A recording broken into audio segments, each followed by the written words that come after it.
T20 International in this ITW T20 International series between Ireland and Afghanistan. A brilliant day here in Stormont. The sun is out, the weather is set fair. And only a few minutes ago, Alan Lewis was out at the pitch. Let's see what it looks like.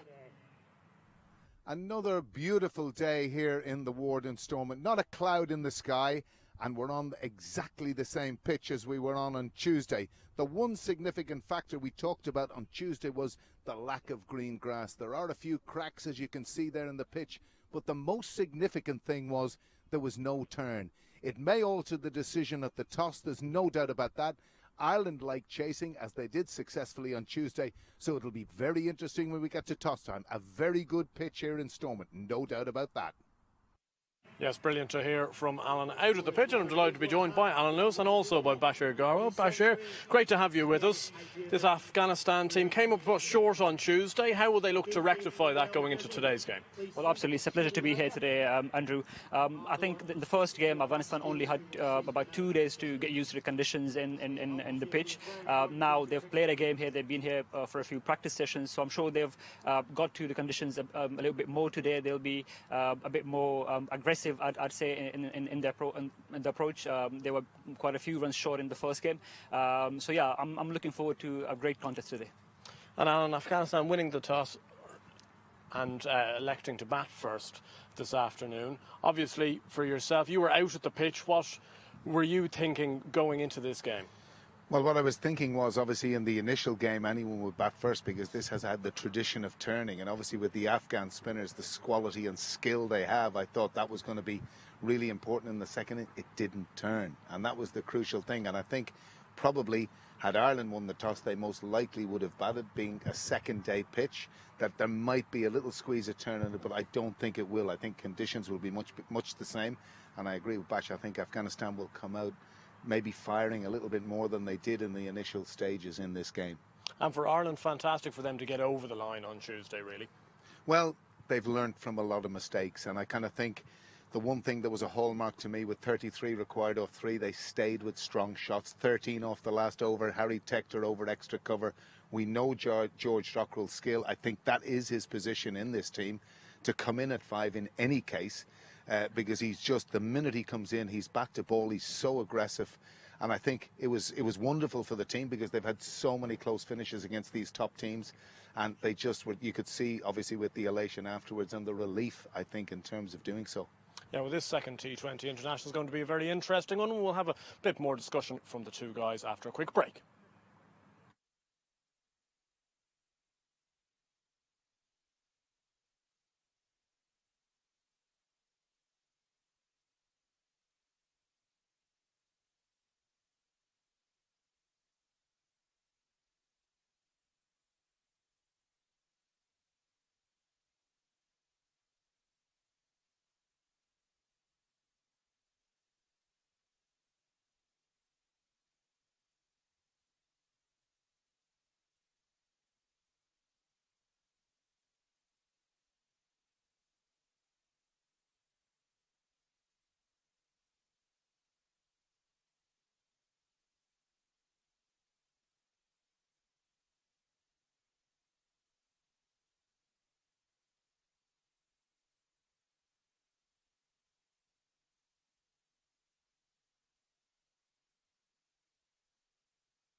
Stormont for the second T20 international between Ireland and Afghanistan, and obviously a key point is the toss. And earlier on I was out with the two captains. Let's hear their thoughts. Welcome to the toss this afternoon here in Stormont. Delighted to be joined again by match referee Graham McRae and the two captains Mohammed Nabi and Andy Balbirnie. Andy, you've got the coin. Head.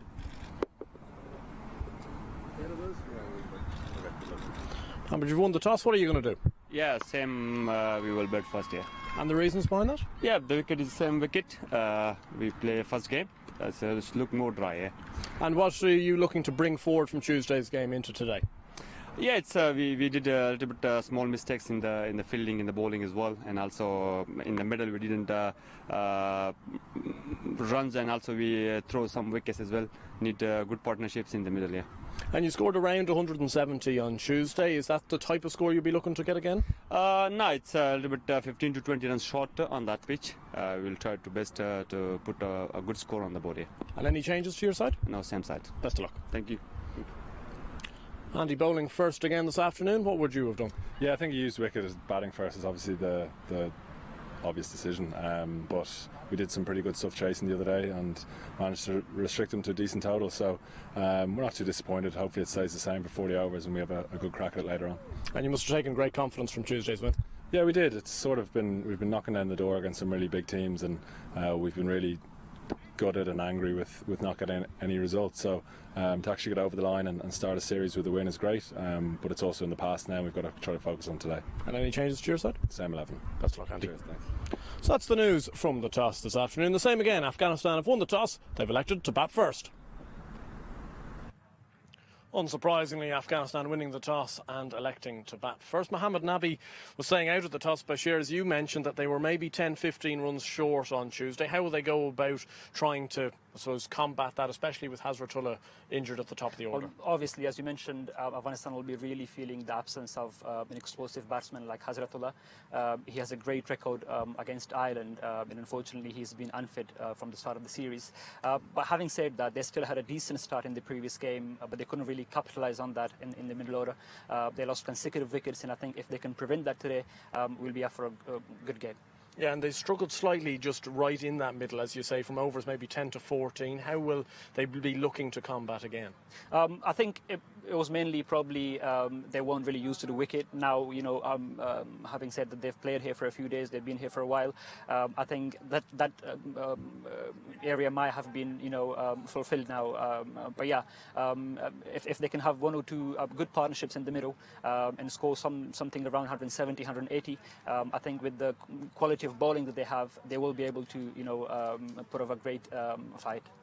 Yes, and Alan, part of that was actually how well Ireland bowled in those middle overs. We mentioned on Tuesday Gareth Delaney, George Dockrell especially bowling very well with their spin. I'm sure that will be the same order for Ireland again this afternoon. Well, it will, and the complexing thing really is that they've got 7 bowlers at their disposal. Curtis Camphor didn't bowl an over. George Dockrell bowled 2 overs, 2 for 7. Got the thanks for coming from the skip. I don't know what he did wrong. Gareth Delaney's been the most improving bowler from an Irish point of view. He skids on. He forces players onto the back foot and did really well. In the last 3 games, he's done particularly well. So that's a growing reputation for him. I think the other thing from an Irish point of view was how well they started. Afghanistan were only 11 off 3 overs. And again, it's a surprise to me. At that stage, Markadera bowled his first over for 5. With the bowlers that Ireland have at their disposal, why doesn't he bowl again? Why don't Ireland keep the pressure on as much as they can? McBrien came on, bowled the next over, went for 15. So these momentum swings, and what Bashir said in the middle, that'll be something that they'll be looking to improve, because we spoke on commentary about that smothering. They only had kind of 6 boundaries, I think, in a 9-over period, because they kept losing wickets. So it'll be a really intriguing contest as far as I can see, to see how both teams adapt to what Bashir has said, the used to conditions from Afghanistan, and again, how Ireland push on from this performance in the first game on Tuesday. Yeah, well, it'll be a very good first innings ahead of us now, and we'll be bringing you that first innings just after a short ad break.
Welcome back, and as you can see on your screens at the moment, the Irish fielding side are out alongside the Afghanistan openers, who yet again are Rahman and Usman Ghani.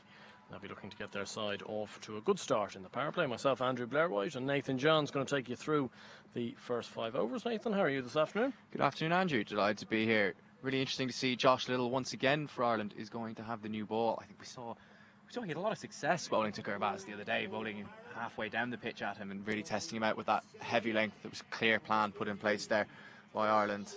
And with deep square out to start, I suspect we might see something similar. Yeah, you'd have to think so. I think they perhaps caught the Afghanistan openers a little cold in those first 2-3 overs. Don't think Afghanistan were perhaps thinking that they may go as short as they did and as aggressive as they did early on. But Josh Little's managed to catch Gurbaz out ever so slightly. He's going to start us off for this second T20 international from the city end. Well, straight away, Andrew, he does bowl that heavy length, and Gurbaz is able to get an inside edge into the leg side this time. I think it's really interesting to see. Gurbaz probably knows what's coming in terms of the lengths that they're going to bowl to him, but I think his option on Tuesday was to try and just flay at the ball and hit his way out of it, where maybe shots like the one he just played, maybe just drop the ball until you get used to the pace of the wicket and take that single. As we see a change of field here, and the offside sweeper has moved to a deep point with cover inside the rings, so they're definitely giving them Josh Little protection to bowl that heavy length here. Yeah, Usman Ghani, who impressed so many on Tuesday. Just letting that one go through, obviously bringing some brilliant domestic form from the domestic T20 league in Afghanistan to the international team, and getting a chance at the top of the order due to the injury at the moment to Hazratullah Zazai. Bashir Garwal, who was just with us before the game there at pitch side, was mentioning how difficult a blow that was going to be for Afghanistan, especially given that Zazai has had the wood over Ireland before. Little this time just giving a bit too much width, and standing umpire Paul Reynolds signals wide.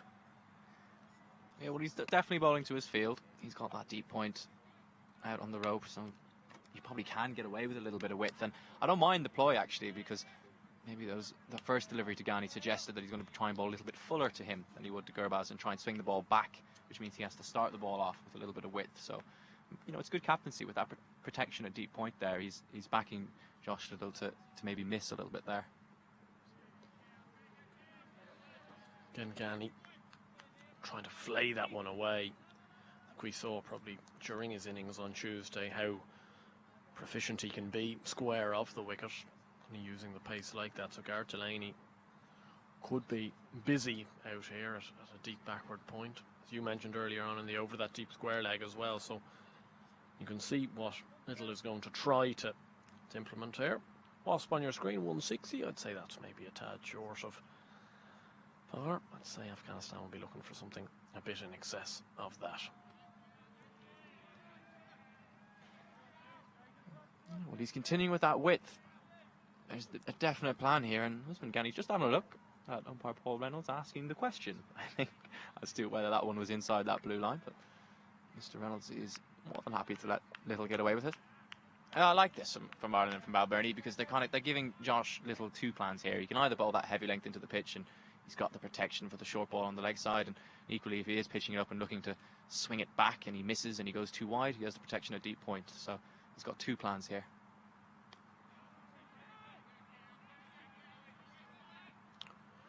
Yeah, it goes back to that good length there, Little. It's been a very good first over so far. Obviously very important in these first 6 overs, which is the power play, to try and get out of it from an Irish perspective with as little boundaries conceded as possible.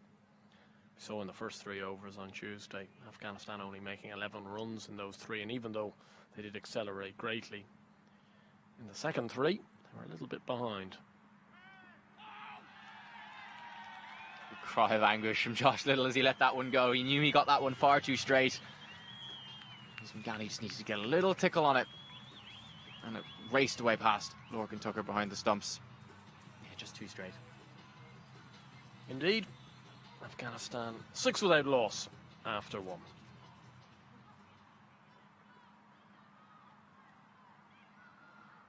Yeah, you can see there from Little just straining ever so slightly to Ghani, and just coming off the hip of Ghani and running away for 4, almost a carbon copy of what happened on Tuesday. Just that boundary going away past Lorcan Tucker off the last ball, and as you say, a big cry of anguish from Josh Little. Not something you see too often from him.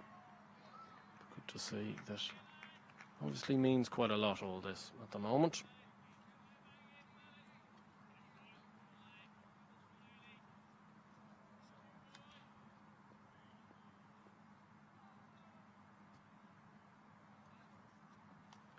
Adair starts off with a wicket. It's gone straight to short third, and I don't think Rahman Gurbaz can quite believe what's just happened. He's flayed it a wide one, and it's gone straight into the hands of Barry McCarthy, who just accepts it weakly. A bit of a bizarre start here. Normally when in the power play in T20 cricket you want to avoid width at all costs. Josh Little went wide with the protection there, and Mark Adair's gone wide, and he's got a wicket first ball. Ireland will take it.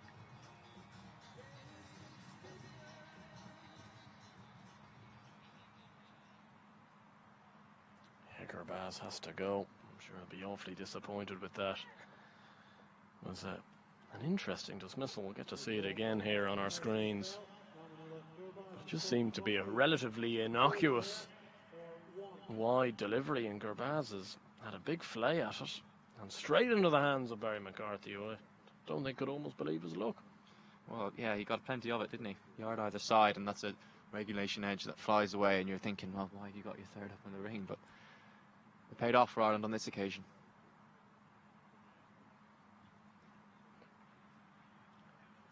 Brings Hasmatullah Shahidi to the crease at number 3. Left-hander, shaped with a bit of promise on Tuesday as well, but coming in at an earlier stage than one may have been hoping for from an Afghanistan perspective. Our wicket means that Ireland have now taken at least 1 wicket in the power play in their last 12 T20 internationals. It was 11-4 today. The last team to survive the first 6 against them was Bahrain back in Oman during those T20 World Cup qualifiers. We saw on Tuesday the importance of being wicketless in the power play from an Irish point of view with the bat, so it's interesting to see that with the ball Ireland are managing to continually chip away at teams in the first 6.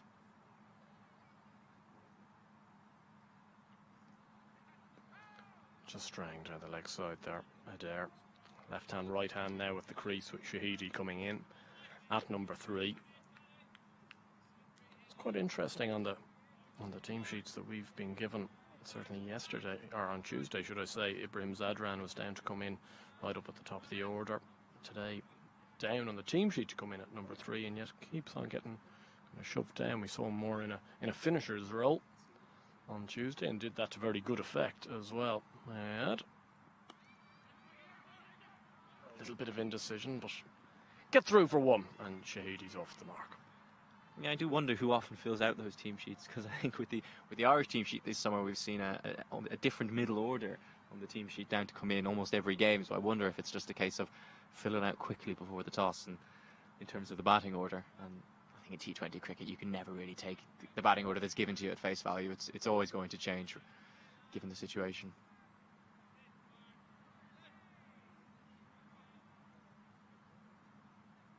Yeah, glorious day here in Stormont. Really is a scorcher.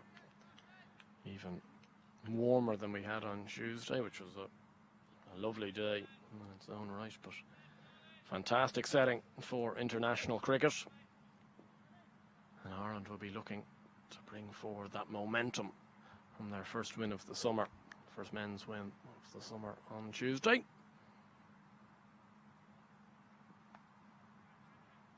Ghani cuts away, and it's a good hand from Barry McCarthy. Tries to sprawl after it and makes sure that there's only a single conceded. Ghani gets off the mark. It's a similar script to Tuesday, isn't it? Ireland were very economical in the first few overs in that first T20, and it was only in the last couple of overs of the power play that Afghanistan started to get away. It's pretty similar here today. Apart from that one little delivery that was far too straight. That went for 4-leg buys. They've been pretty on the money in the first 2 overs so far.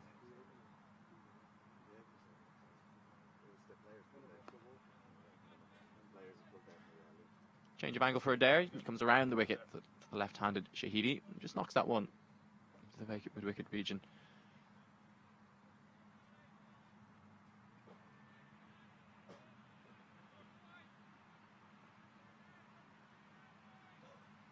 I think it's always the case when you do lose an early wicket in the power play.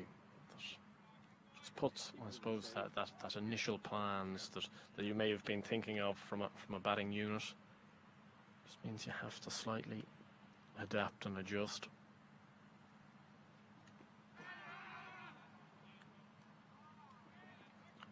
Just wonder what type of plans we'll see from Ireland. We saw on Tuesday that Little and Adair combined to bowl the first 3 overs, and then McBride came into the attack in the 4th over without much success. So you'd think we might see something a little bit different to that. Well, you say that, but it's a different situation now. They've got the left-hander in. They brought McBride on despite the fact it was a bad matchup to 2 right-handers for him as an off-spinner, partly because I think it just looked like the Afghan players were struggling to adapt to the pace of the pitch a little bit. It was a risk that didn't pay off, of course, as we remember. Gurbaz took a liking to him, but with the left-handed Shahidi in there, I actually wouldn't be surprised to see McBride again. Oh, let's run away. Man's going to run away. All the way for 4. It's been given us leg buys of Usman Ghani. And for the 2nd over in a row, Ireland can't get out of it without a boundary being conceded. 4 leg buys. 14 for 1 after 2.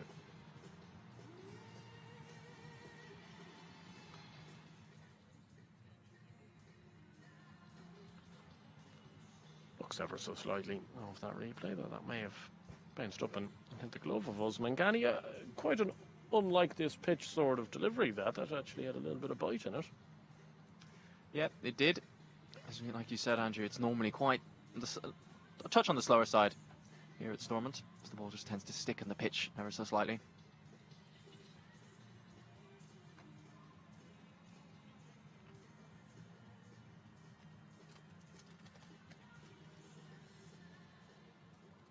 Josh Little is going to continue for the 3rd over of the day. Just went for the 2 runs off the bat, but obviously the 4 leg buys as well combining to the total. But overall, Ireland will be the happier side with this start. But just drifting down, Little trying to target in at the hip of Shahidi, and I suppose when you are targeting that type of line, you are always going to be vulnerable to potentially pushing one down that leg side.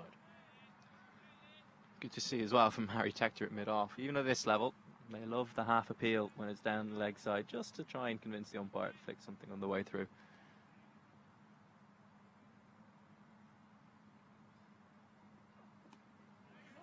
Well, I tell you what, Andrew, that one looked like it's just spat a little bit off the pitch as well. Maybe this pitch is playing a little bit quicker than we're used to here in the opening overs. Well, this pitch seems to have slightly confused everyone at the moment, ever so slightly. I think there's been this feeling that there's going to be a lot of turn just because it's quite dry.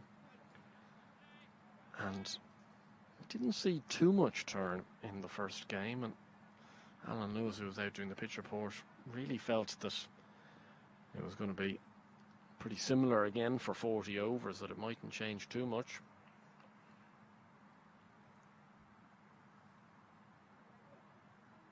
That's a serious delivery from Josh Little, and it's spat up. There's good pace on offer as well. If this pitch is doing what it looks like it's doing at the minute, which is rearing up off a length, that suits Josh Little very nicely with this matchup. He does like bowling to left-handers with the new ball, and he can just take it away from them ever so slightly. And interesting to see Paul Stirling runs from slip after that delivery to have a chat with his skipper, Andrew Balbirnie, at extra cover. I wonder if they were just thinking about maybe putting in another catcher, but the field stays the same for now. Well, no matter what way the pitch is. Unfortunately, that's just short and wide from Josh Little. He's missed his line more than anything, and Shahidi's managed to cut this ball away, not overly convincingly, but past backward point, and that's square cover and away to the rope for his first boundary off the bat. Yeah, it wasn't too far away from George Dockrell there at backward point. He's quite a tall man, is Dockrell. But yeah, I think you're right. It was a bit of a rank delivery. Probably trying to repeat the dose of the last ball, one that just rears up off back of a length.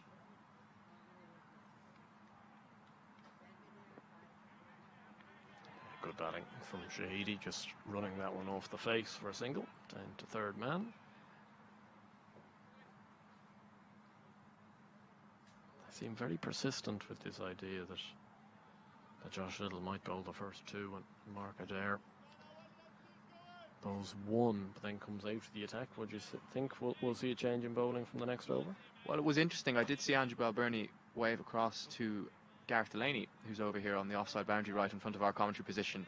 Who knows, that could have been about anything. That could have been about the fields, that could have been about trying to get a message off to the sideline, because Delaney was talking to some of the backroom staff, but perhaps that was an indication that he might be bowling soon.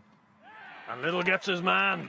That's a very, very good delivery, and Josh Little's running away to fine leg. He's full of vim and vigour. That's gone through Usman Ghani at good pace. I think it's hit Ghani's hand on the way down as well. And it's a second wicket for Ireland, and Afghanistan in early bother at 20 for 2.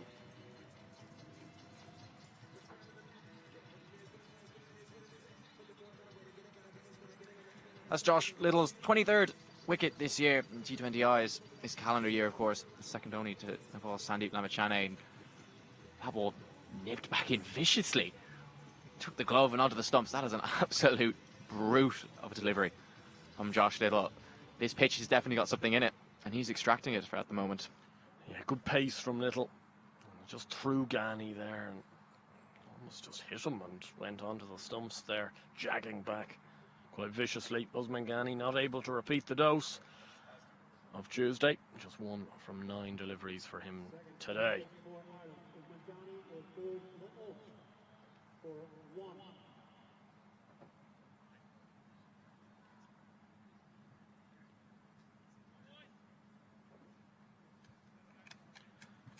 And work for Afghanistan to do, and it is Ibrahim Zadran now coming to the crease at number 4, so a little bit further up the order than we saw on Tuesday, but Josh Little's bowling with a pace and a hostility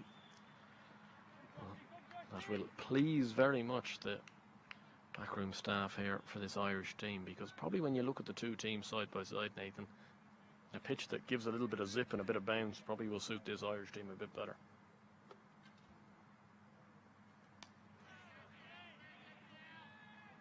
Another heavy length delivery from Little to finish. Maybe you say that, but I'm sure someone like Faruqi with the new ball for Afghanistan is looking at this pitch as an enticing one. It's 20 for 2 after 3.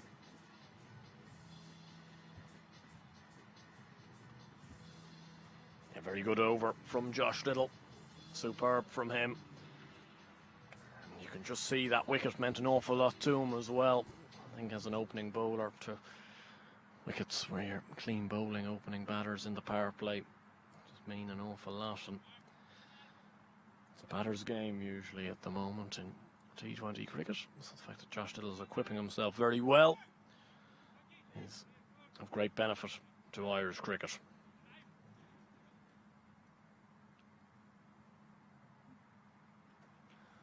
Well, we're trying to figure out what Ireland might do here in terms of who gets the ball, and it's Mark Adair to continue.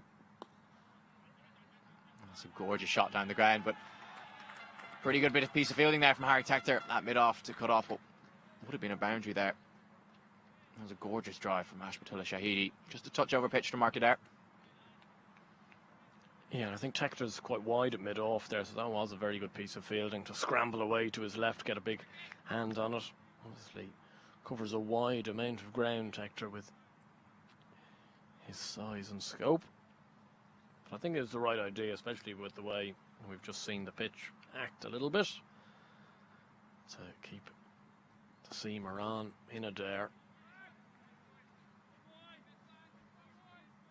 potentially something that certainly we were thinking of at the halfway stage of Tuesday's game that they could have done on Tuesday, which was to obviously work on maybe the first 4 overs being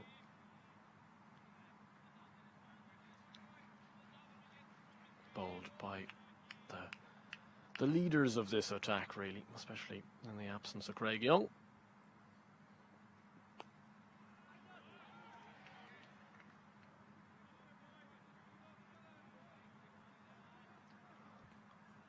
For the first time today, it looks like Ireland have brought up that offside sweeper into the ring.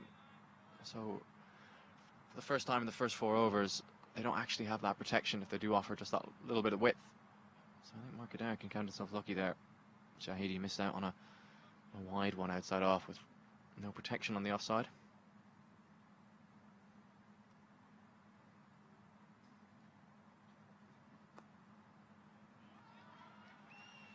Sheedy seems to like that little glance off the face.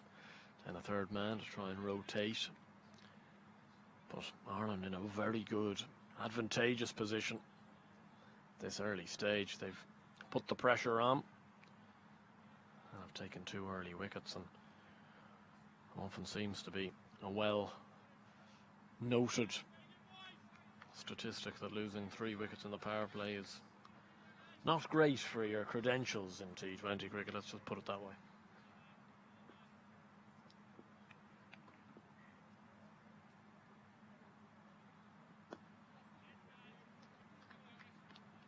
However, it is bordering on cliche mentality at the moment now, that 3 wickets in the power play. It is, but I think it's true. I mean, we've seen it with Ireland this summer. I know they only won their first game on Tuesday, but the ones that they did come close, we're thinking India, we're thinking New Zealand, perhaps the first South Africa T20. You know, you get off to good starts in the power play. It's vital. That's the easiest time to bat, in theory, with the harder ball and fewer fielders on the rope. It's pretty simple equation, really. When you have a good power play, you're in the game.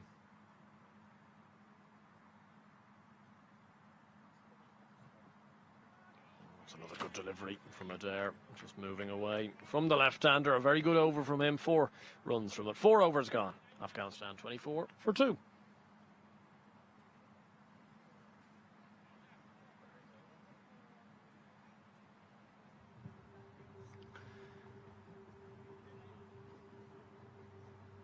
Well, Ireland did have a decision to make in terms of who gets this over. It looks like they are going to make a change. It's going to be Barry McCarthy. I thought maybe with the ball moving around and Josh Little asking questions, bring the ball back into the right-hander and away to the left-hander, maybe there was an argument to give him a third, but they are going to hold him back. And of course, Barry McCarthy is more than capable of taking the ball away from the right-handers if there is some assistance on offer.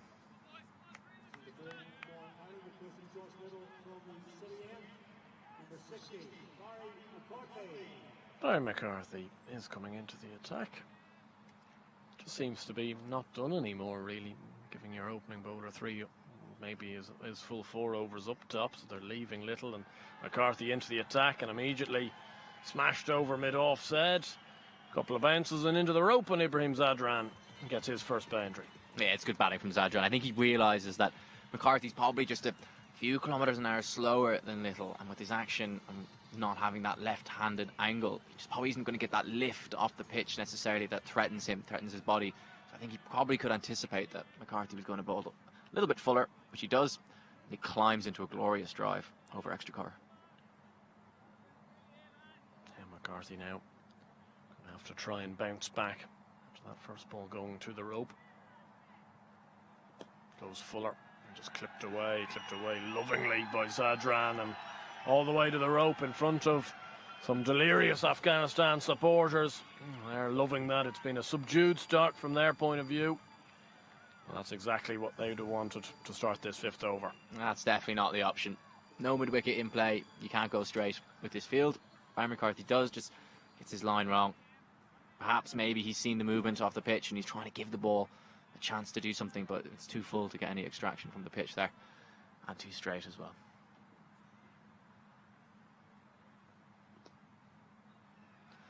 Probably gone away with that one as well. That was also very straight, better length. Zadran just tucks it off the hip straight to Short Fine, who is inside the circle. a couple of yards either side. There's probably 3 boundaries in a row. When you talk about it being a batter's game, it's pretty brutal for Barry McCarthy. If you remember on Tuesday in the first T20, he started his spell by trying to bang the ball in as well. Got hit for back-to-back boundaries, I'm pretty sure, on that occasion as well. This time, decides full is the way to go, and sure enough, he gets hit for back-to-back boundaries to start his spell.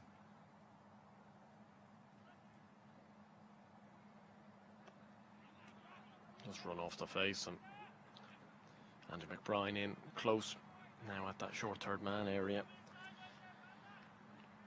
Yeah, it's a hard one to know with Barry, because he's done it before. He's done it on Tuesday. He's done it throughout this summer as well, where he's actually fought back in overs really, really well to kind of get back into it. But it seems to be at the start of his overs that he goes for a boundary, maybe 2 boundaries from his first 2 or 3 balls, and he's then on the back foot trying to defend out his over.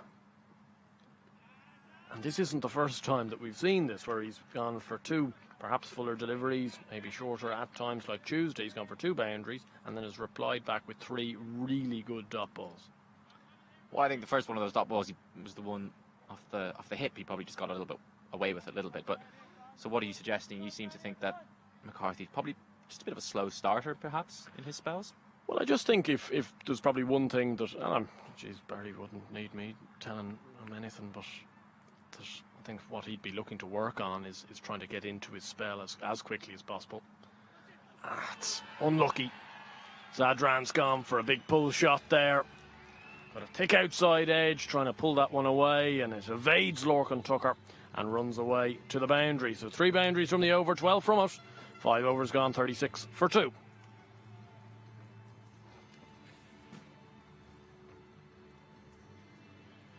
As we see that one fly away to the fence from Zadran, who moves to 13 off 8 deliveries. And with that, myself and Nathan will bid you farewell for a couple of overs, and we'll hand over to Alan Lewis and Bashir Garwell.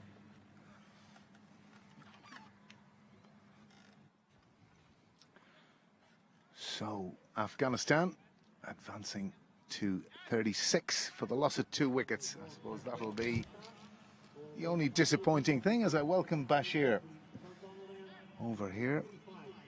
Obviously, a great insight into all things Afghanistan, Bashir. Thank you, Alan. It's a pleasure to be here. Obviously not the expected start from Afghanistan, but they seem to be well under pressure.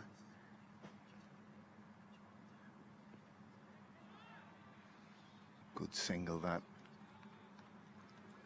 McCarthy not really anticipating there, but it's often an easy single, being on the edge of the circle as you have to be. The game evenly poised. Certainly Afghanistan won't want to lose another at this stage.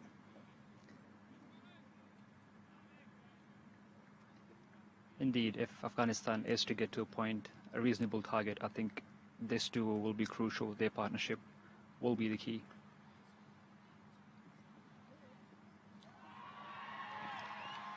I think you could say that was steered down to third man. Really a thickish outside edge. You've got to award the skill to the batter on that occasion.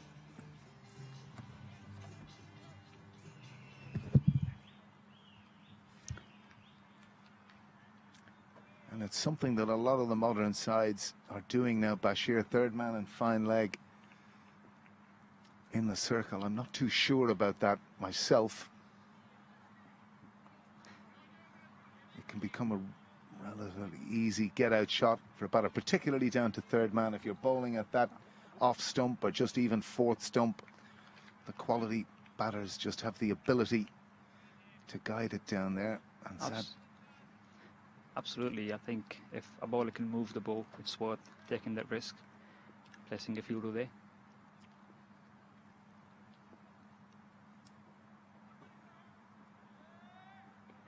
Missed shot by Ibrahim Zadran, I think it is.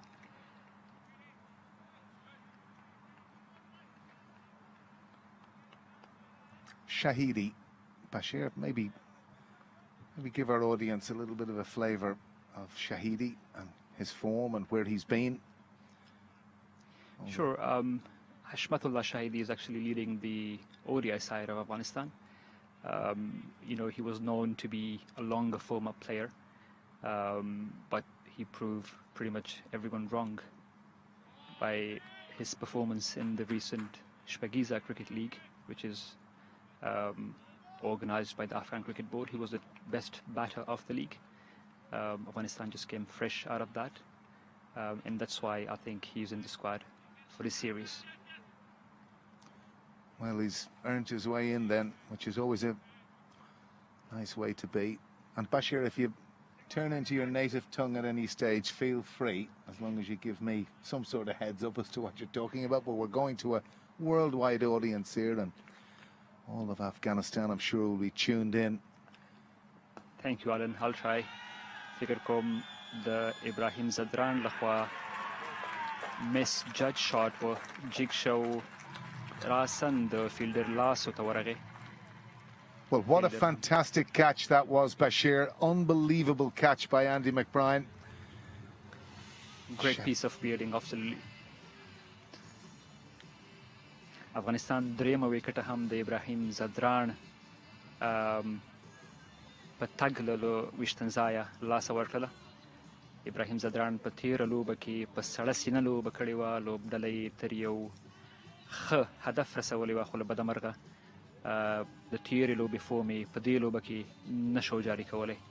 Just talked about how Ibrahim Zadran took the game in the previous contest.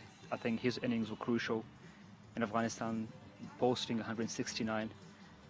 They lost a few consecutive wickets, but obviously he couldn't deliver today. Well, there you have it. 3 wickets in the power play, and we talk about this time and time again, Bashir. In terms of winning T20 matches, the loss of those 3 vital wickets. Gulbaz, very dangerous player, went early on, and there the bowling figures very impressive so far. Obviously Barry McCarthy struggling for his length early on, went for 2 boundaries. First 2 balls he delivered, but came back pretty well. But Ireland will be really satisfied with where they are right now. Indeed, Gurbaz seems to be out of touch in the previous few series. He didn't do really well against Zimbabwe after finishing IPL. I thought that would have been a great experience for him to develop as a player. I think it's something, when you look at obviously forget about the Rashid Khans for one moment, but let's talk about players who gain that incredibly valuable experience in this format of the game at the IPL.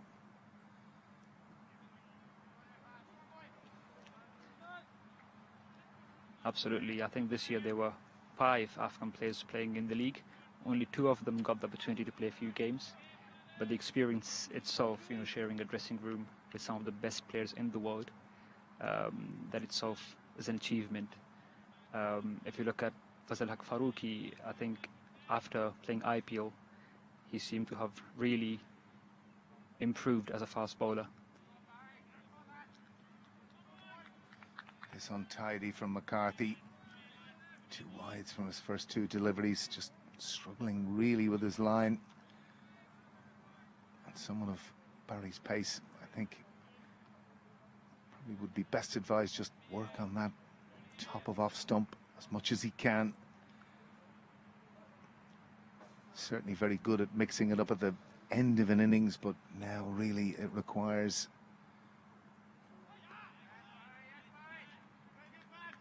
that area around top of off stump. Of course, a lot of Afghan followers here, Bashir. They're sprinkled well around the ground, lots of flags, lots of colour. You bring incredible colour to cricket. Absolutely. I mean, cricket in Afghanistan is not just sport. It has, brought the entire nation together, be it a domestic competition or an international series. And that's why you see a lot of Afghans. I spoke to quite a few of them. I went all around the ground. They've traveled from England, Scotland. Some of them have even traveled from the neighboring countries. One of the guys have actually traveled all the way from New Zealand. He's known to be an Afghan super fan. So yeah, there's a lot of love for this sport in the Afghan diaspora and back home in Afghanistan. Well, it's interesting that you talk about fans from around the world. Of course, Ireland had Larry the Leprechaun. Larry, if you're tuning in from Melbourne, Australia, we welcome you aboard. You've travelled everywhere with this team since 2007 Odyssey World Cup.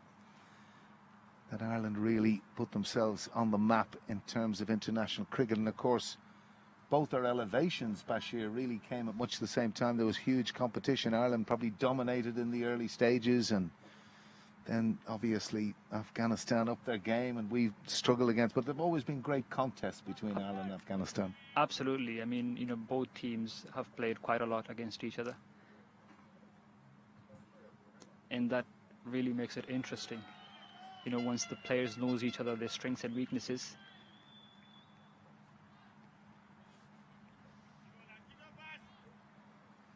Well, certainly from the point of view, and I've looked at, you know, obviously there's a lot of experience within the Afghanistan lineup, as there had been within the Irish lineup, but there's been a transition within the Irish team, and the likes of Delaney, particularly Harry Tector, has really set the world alight this calendar year,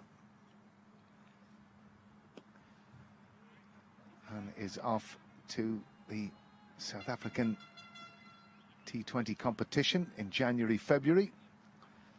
So that was the mark that he left on them and India and obviously New Zealand, and the learnings from that New Zealand failed incredible run chase of 360, losing by a run. Of course, he got a century there, brilliant century, but he used all those lessons of failure to his advantage in the opening game of this series. As you rightly mentioned, Ireland has been great in the recent few months, even though the results might have not been in their favour, but they've displayed some exceptional performances against some top quality teams like India, South Africa and New Zealand. And that's Afghanistan advancing at the end of 7, 46 for 3.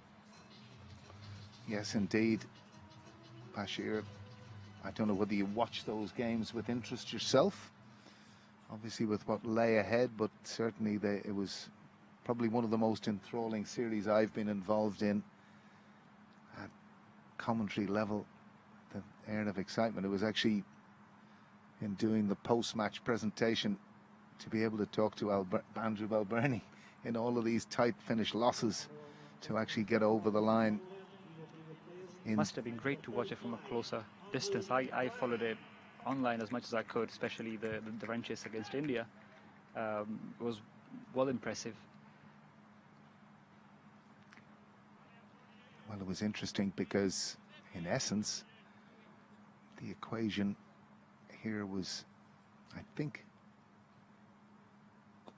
well, it was actually 7 off 4 balls, but against India it was 8 off 3. And again, a bit of bat on ball and that little bit of experience. But I think what's been heartening for Irish cricket fans is that a number of young players have come in. Josh Little has kind of continued to impress with the ball, and as I say, Delaney, Tector, Sterling, obviously huge experience, vast experience, and Balbirnie coming back into form in the first of these games.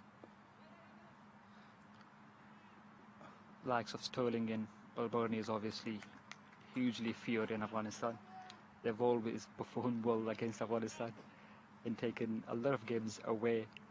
But yeah, it's always a good contest. And talking about experience, this is probably the least experienced Afghan side in the recent years. The only experienced player from the first generation when Afghanistan team was initially created is Muhammad Nabi. The rest of the players have all come from the domestic competition, which is a great transition, but it could be costly at times, you know, having that lack of international experience, having a lot of younger players in the team at once. Oh, that's a cracking shot. Mujeeb Zadran wo چې ریورس سویپ وه څلوریزه افغانستان په 7.3 اووره کې 48 منډې کړې دي او 3 وکټ یې لاسه ورکړي دي. مخکې مو د افغانستان په درې رنګه بیرغ خبرې وکړلې چې ټول لوبغالی ورباندې بې له شکه رنګین او ښایسته ښکاري. Well, probably over the course of the last 15 years, Bashir, the execution of that shot, I think, really in terms of the ability to hit it hard. Owen Morgan, obviously, formerly of Ireland. I don't know whether you're familiar with the game of hurling in Ireland, but there's a lot of wrist work. And again, the ability of them to hit that particular shot hard is... It's never easy to get it right and can cost you wickets most of the time. It doesn't seem to bother these batters these days, does it? Mujeeb Zadran is someone who has always taken Afghanistan from really tough situations, especially in the situation where Afghanistan is now. It'd be great to see how he plays his inning. Yes, he's been a thorn in Ireland's side on many occasions. It's the end of the 8th with Afghanistan 54 for 3. دا ته اووره وروسته افغانستان 450 منډې کړي دي او 3 لوبغاړي د لاسه ورکړي دي. په ویشتم ځای همدا اوس حشمت الله شاهدي په 14 منډو ولاړ دی او ترڅنګ یې نجیب زدران په 8 منډو. Well, of course, before we came on air, Bashir, you told me you came to the UK without a word of English. I haven't a clue what you were saying there, but as long as you were keeping our Afghanistan audience in touch. Just gave a score update, nothing much. But yeah, it was hard for me when I first arrived in the UK. I came here to study. I started from year 10, but couldn't speak a word of English, obviously. So the first 6 months was just me, my notebook and my pen, sitting at home, looking in dictionaries online. But yeah, after a year or two, I was able to, speak conversational English and then get my GCSEs and sixth form in the university. But yeah, it's been a great experience and journey. It really helped me learn the languages, being active in the local community, and that kind of got me into presenting as well. Well, we've also been a migrating nation, Bashir. Would you believe there's probably 44 million of Irish ancestry in the US. That might surprise you, but that dates back to the famine well over 150 years ago. And this could be a chance. Indeed it is. Be the 4th wicket. Mujeeb Zadran lost his wicket just for 8 runs. لبدا مرغه د افغانستان لپاره ملګرتیا بیخي نه کیږي په دې وشتن ځای.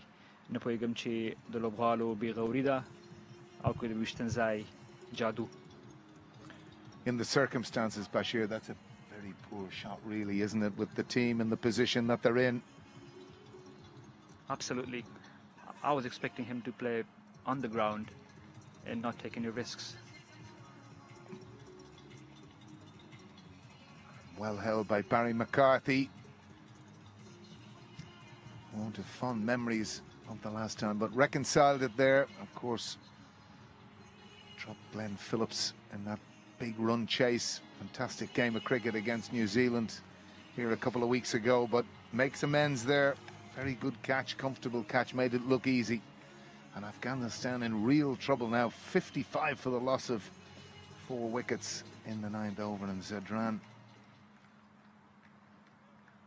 Afghanistan's most experienced player from the current squad is out for batting, the skipper Mohammad Nabi himself. It'll be good to see how he navigates this innings from the current situation. Of course, a man of vast experience, played so much franchise cricket all around the world. Mohammad Nabi, been a brilliant servant to Afghanistan cricket.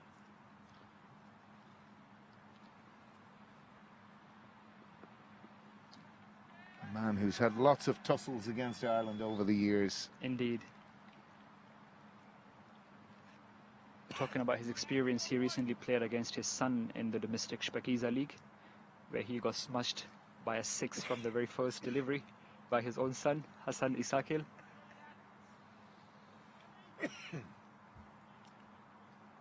Well, I've been getting a bit of stick on Twitter from the man behind us, our statistician. My daughter plays international cricket. She's had a stellar season, so she was giving me a bit of Jip on Twitter to say, bad luck, Dad. So that's a nice story. I didn't know that. That's a lovely story, that. Probably a nice little half volley for his son, was it, first up? Absolutely, and I spoke to him yesterday, asking if there was any conversation after the game, but it seems like Nabi wasn't really bothered knowing that it's his own son. And of course, you had a tremendous under-19 World Cup. Maybe talk to me a little bit about that, and maybe the players that we might be seeing over the course of the next 3 or 4 years.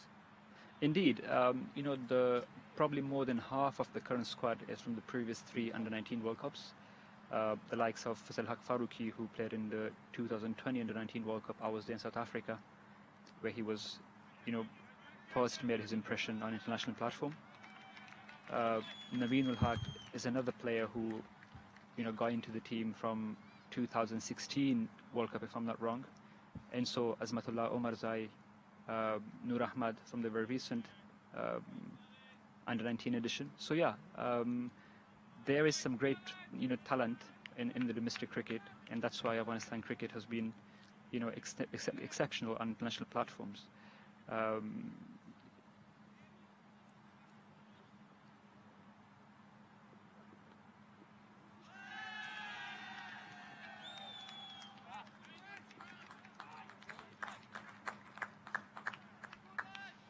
Again, a lot of runs being worked down in that area. The difference now is, of course, it's only for 1. It's the end of 9. Afghanistan 59 for 4. Sorry, Bashir, it's interesting that you're talking about that, and it's kind of much the same kind of pathway for the Ireland team in transition. You know, you use these under-19 events as the stepping stone. Obviously, we have our own domestic first-class system now. We haven't played much 4-day cricket in that period of time. Much of the concentration has been in white ball cricket, be it ODI and T20. Is there much 4-day cricket played in Afghanistan? Red ball cricket at first-class level? Yeah, I think there is a 4-day competition called the Ahmad Shah Abdali Cup. There's grade 1, grade 2, and then the 4-day first-class competitions. Where, you know, most of the younger players are coming out of that and then into the under-19 World Cup A team and then in international cricket. But yeah, as you rightly mentioned, you know, under-19 teams have really kind of laid the foundation for almost all international teams. You know, the likes of India, Pakistan, Australia, England. Most of the current players are from those tournaments that took place over the past 8, 9, 10 years. And of course you play a lot of your international cricket in Dehradun, but would most of the centre of cricket be around Kabul? Yeah, so Afghanistan hasn't really hosted any international games within Afghanistan due to you know, the political landscape and, you know, lack of international grounds. Their home grounds has been in UAE and India most of the time, and that's probably one of the downside of, you know, not having your own permanent home grounds. You're unsure whether you're going to play. You have to get used to different conditions and different series. So yeah, hopefully in the near future we'll get to see international cricket in Afghanistan. So Gareth Delaney now into the attack. He's been very impressive over the course of the last number of games with his leg spin. Doesn't spin it a huge amount, and of course in this surface we saw, and it was part of a reason, obviously Nabi elected to bat first, particularly in the first game, because the fear would have been the skilled spin, the trio, but the ball really didn't turn too much. The pitch was very flat. We're only commenting one of the best pitches I've seen here at Stormont in some time. It used to be often a complaint, ball turning and ragging wasn't really to Ireland's advantage, but Phil McCormack, the groundsman's, produced an absolute belter here, and it makes for a good cricket contest. Absolutely.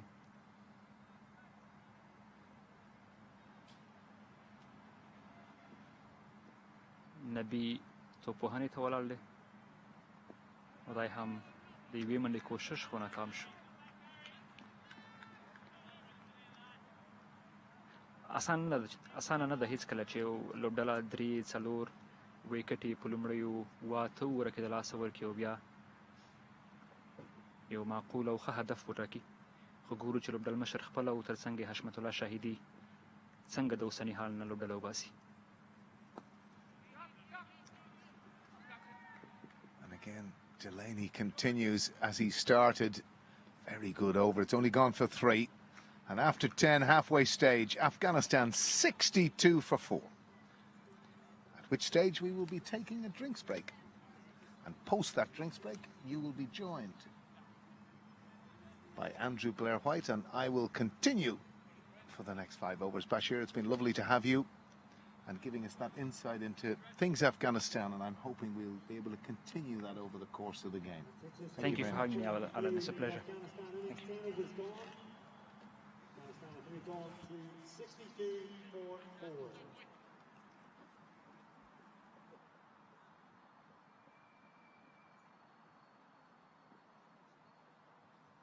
Again, ladies and gentlemen, in the ground there are various food and drink outlets at the Dundonald end.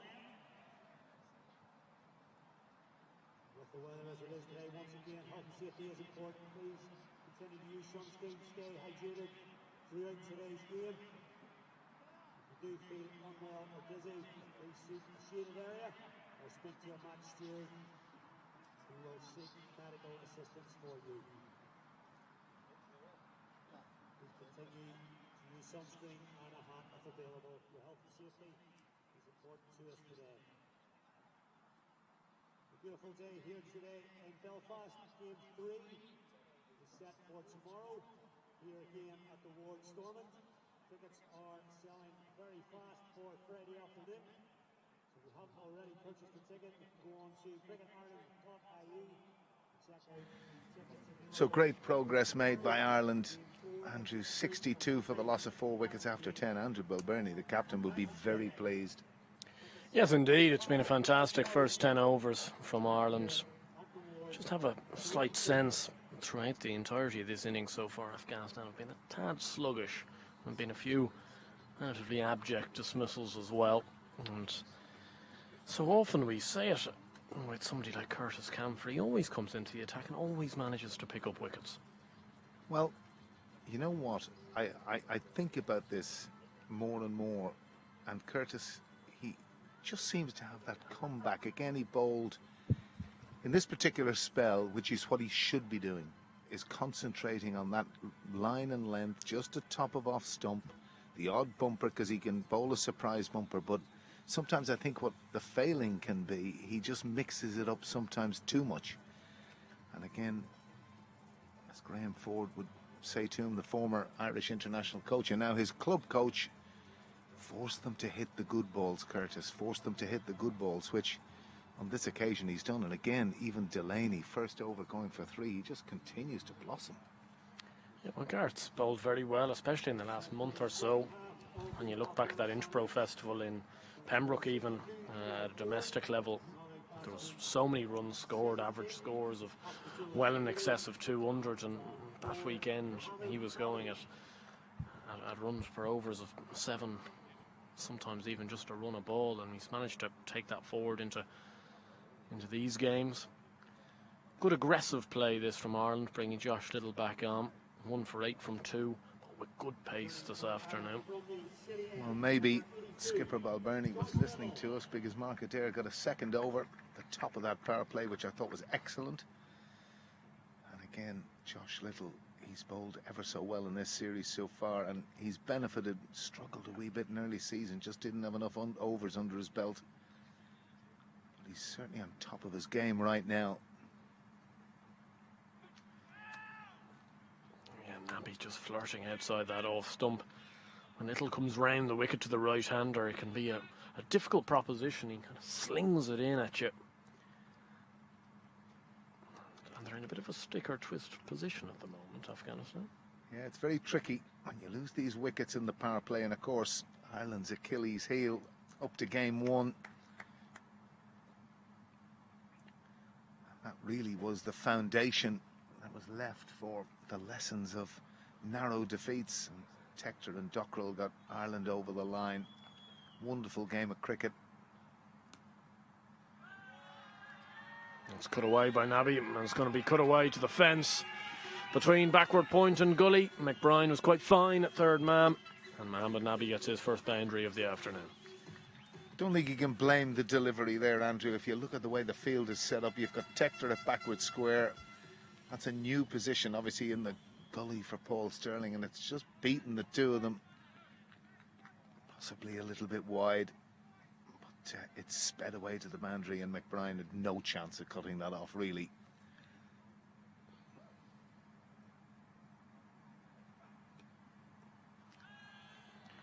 He's a very clever, canny cricketer, Mohamed Nabi. He's seen every position this Afghanistan team have been in over the last number of years and has come up with the answers more times than not. Yeah, there's no doubt about that.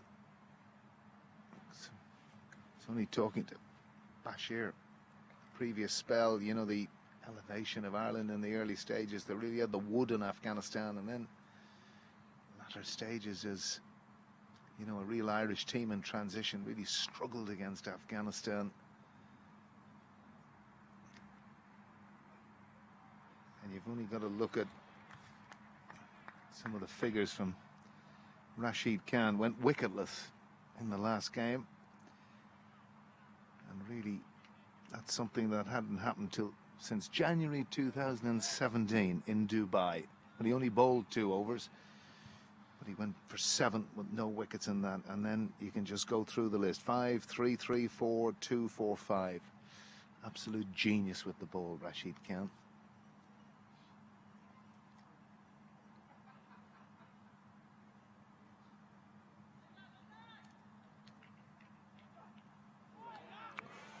It's a big shot from Hazmatullah Shahidi. A little bit of pressure maybe building up on him. 17 off just 25. This is a relatively wild swipe across the line at Josh Little, who's bowling well, bowling with a good aggression.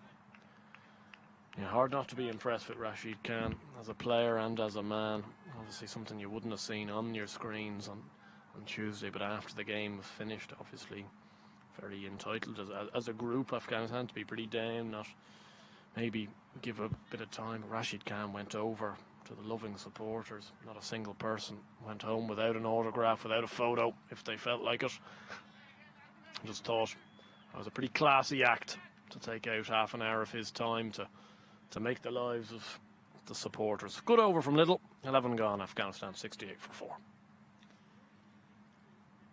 Yeah, you're absolutely right, Andrew. I thought it was one of the really heartening things, both sides, after the game. It kind of lends itself, this atmosphere in Stormont, to do it. But did it, they did. And whether in defeat or victory, it's always nice to see that level of engagement with the adoring fans. And of course, Bashir saying it's not just a game in Afghanistan, it's a religion. And I think, you know, when you look across the growth of the game, obviously in India, the real dominant force, both financially and player base wise, wonderful team, how they've developed, and Pakistan, just wonderfully natural players, very wristy players, and this team is no different. So Delaney still coming over the wicket, which is interesting tactic.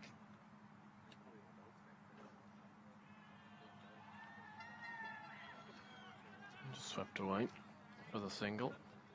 Yeah, well, as a proud autograph hunter in my youth, and I must say, you do appreciate when some of these players take the amount of time.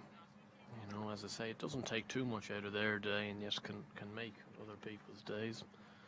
I remember back, I think it was 2009 when Australia came over to Clontarf, and Shane Watson stayed outside for around a year, but that's gone straight down long on's throw. That's another one. Mohamed Nabi's hold out to George Dockrell at long on. Gareth Delaney deserves that wicket with how he's bowled. And Nabi, another man to perish in a relatively abject way for Afghanistan. Yes, really got none of that. Got half a bat on it, Mohamed Nabi, and the simplest catches to George Dockrell. And you can see how upset and annoyed the captain is but it's really, really good from Delaney. Just held that back a little bit. You can see that dip, and never got all of it really, and the easiest of catches to one of Ireland's most reliables. I wasn't ever in any doubt. Naby, a very dangerous batter, goes for 9. Afghanistan, this innings just isn't getting off the ground at the moment. 69 for 5, nearly halfway through the 12th over. Seems every time they try to take on that aggressive shot, they're perishing. Absolutely. Whether there's something in the pitch, we won't know, of course, until Ireland bat. But at the moment, as you say, Afghanistan in a precarious position here into the 12th over. 5 wickets down for 69. I want to go back to your autograph hunting days, if I can. What was your you know, in one of your best moments in terms of the autograph that you cherished the most? Well, this is going to sound silly to those who know me, because obviously I can't bowl the ball at more than, I'd say, 90 kilometres an hour with my medium pacers, but I do remember that one of the proudest moments was actually at this ground when I got Brett Lee's autograph. Very good. He was an absolute hero of mine, Brett Lee. When you think of it, even in the modern day game, Brett Lee bowled all the time at 95, 96 miles an hour. He just doesn't get done. Well, I think there's something about quick bowlers, isn't there? And like there's been various different types. My era was really Malcolm Marshall was just the one that you'd pay entrance money to watch him. And Brett Lee would be another of those, just brought everything into his game. I don't know how his body survived, to be perfectly frank with you, but my memory of Brett Lee was 2015 World Cup. He loves playing guitar. So Ireland finishing off their World Cup campaign, we were on a way home early flight, so I thought the best course of action was to keep Brett playing the guitar till 3 in the morning. I was on my bike at about 4:30. Bag packed, off you go. One of the great nights. Royal Gardenia, Bangalore. Some of the best 6 days of my life. The victory against England and the atmosphere and the whole... Must have been the 2011 World Cup. Then. Sorry, excuse me. You are absolutely correct. 2011 World Cup. That's very good. Sorry about that. Of course, 2015 was in... actually, the one rare bad ball from Delaney. I think he tried to push that out of the front of the hand, Andrew. Just didn't get it right. And easily put away, really. Well, it was much quicker from Delaney on this occasion, and Shahidi only had to just help it just on its way, to be honest. Yes. Very rare loose delivery, but a meat and drink boundary for Shahidi, and one that Afghanistan needed. Sort of delivery you'd like to get first up, Andrew, on a Saturday afternoon. One of those buffet deliveries. End of Delaney's and Ireland's 12th. Afghanistan 76 for 5.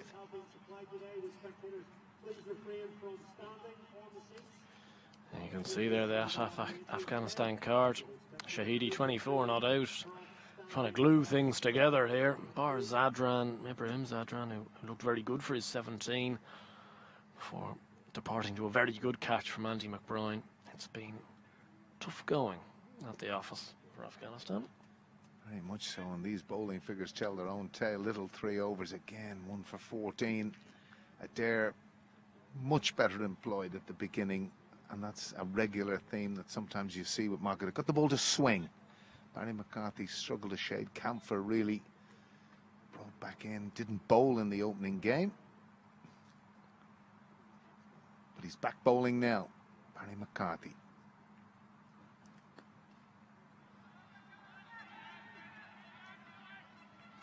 Driven away, good piece of work from Curtis Camphor, but they get easily back 4-2. I don't know, I've currently, you know, when you go autograph hunting, you've got those little mini bats that get signed. I've got one that I think I could flog for a good gash from the Australian team that came over here in 2009. Ricky Ponting, Michael Clark, Steve Smith, Josh Hazelwood.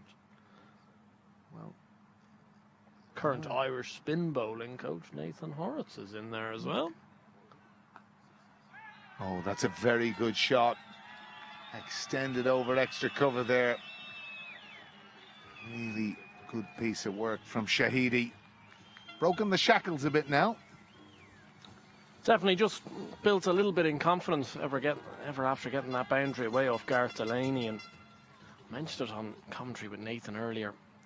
Just the one thing about Barry McCarthy at the moment is these first 2 balls of his over.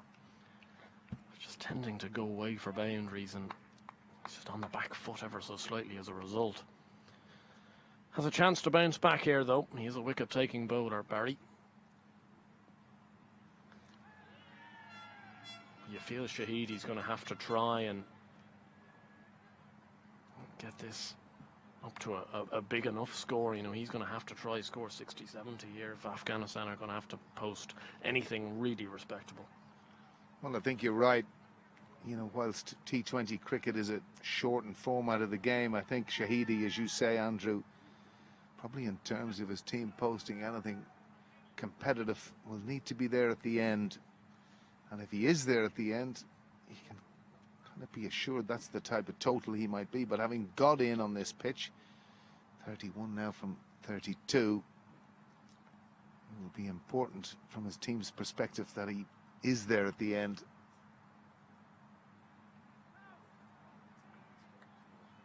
Yeah, good stop from Tucker, that. Just cannoning off the pad there of Omar's eye, and very easy that those ones can sometimes speed away to the boundary.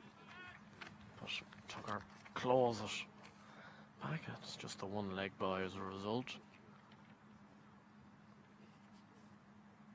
Has been a bit of zip in this pitch today, probably a little bit more than we saw on Tuesday, Alan. Yeah, it's carrying through nicely. I spoke obviously out there. Phil McCormick can be very proud of the pitch he's produced.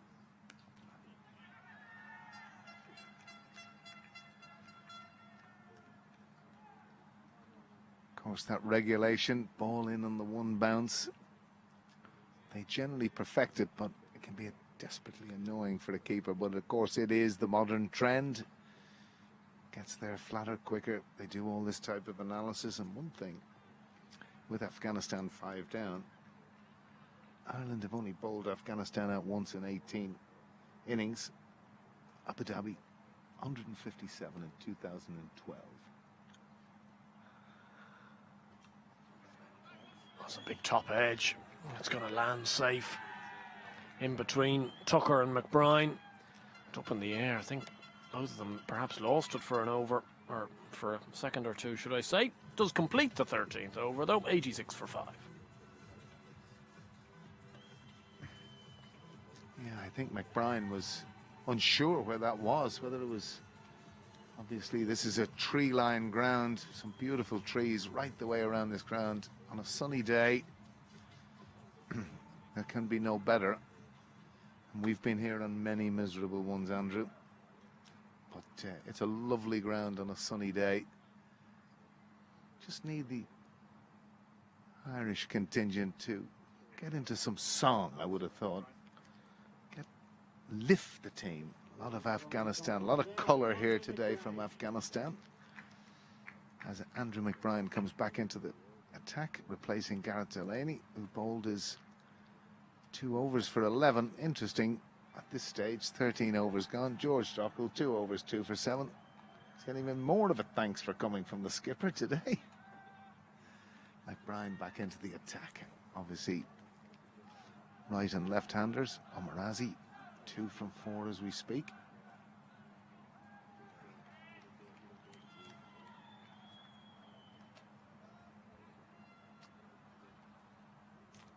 You're absolutely demented with these George Dockrell bowling updates at the moment, Al.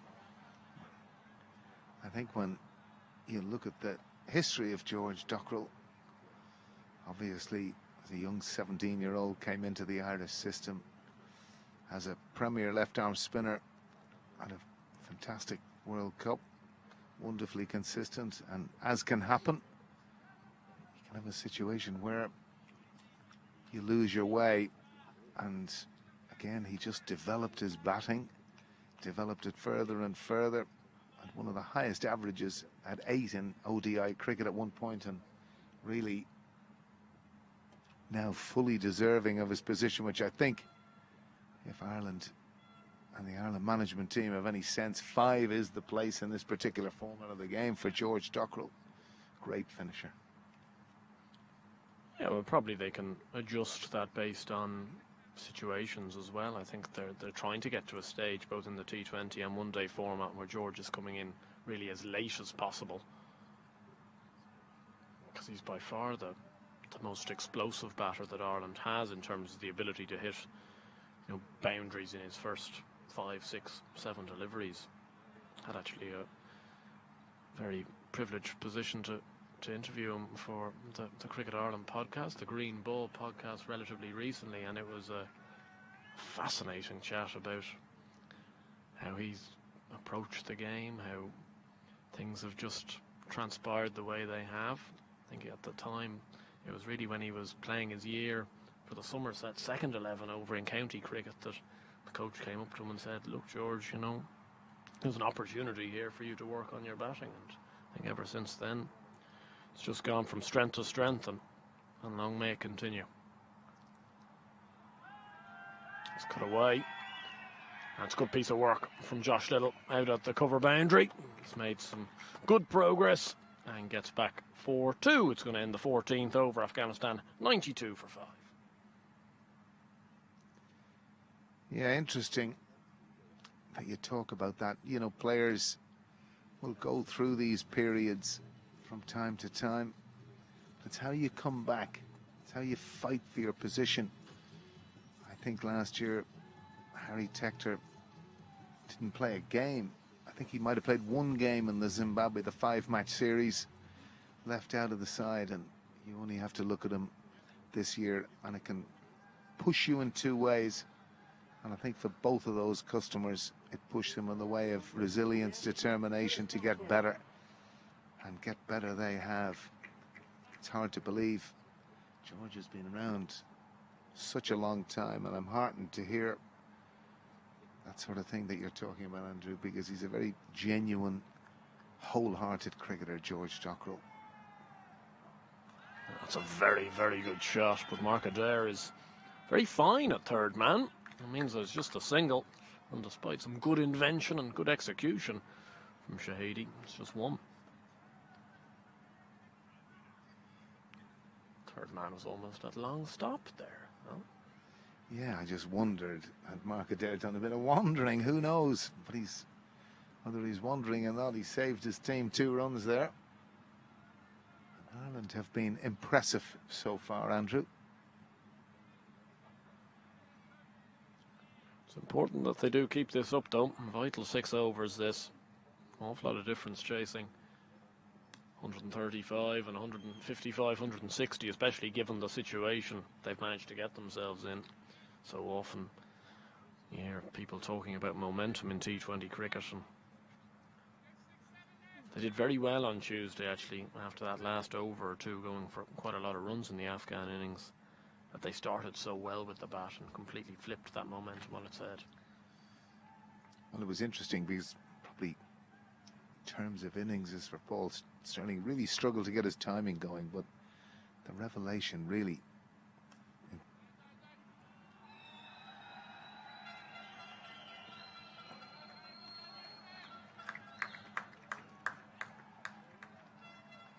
run well there, Afghanistan, getting themselves 3. Tector deciding to parry to Dockrell, just didn't get it exactly to him, but again, it's another trend in the modern game. If he could have got that to Dockrell on the full, probably would have saved the run, but just gives you an indication of the thinking of Tector.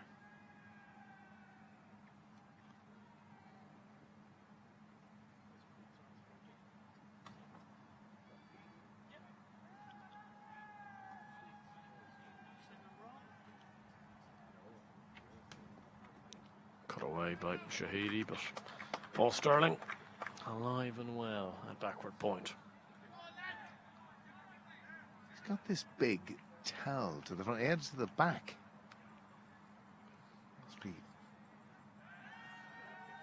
a lot of sweat in his hands. He wants to make sure everything is dry. He's having a good wipe of those at the moment.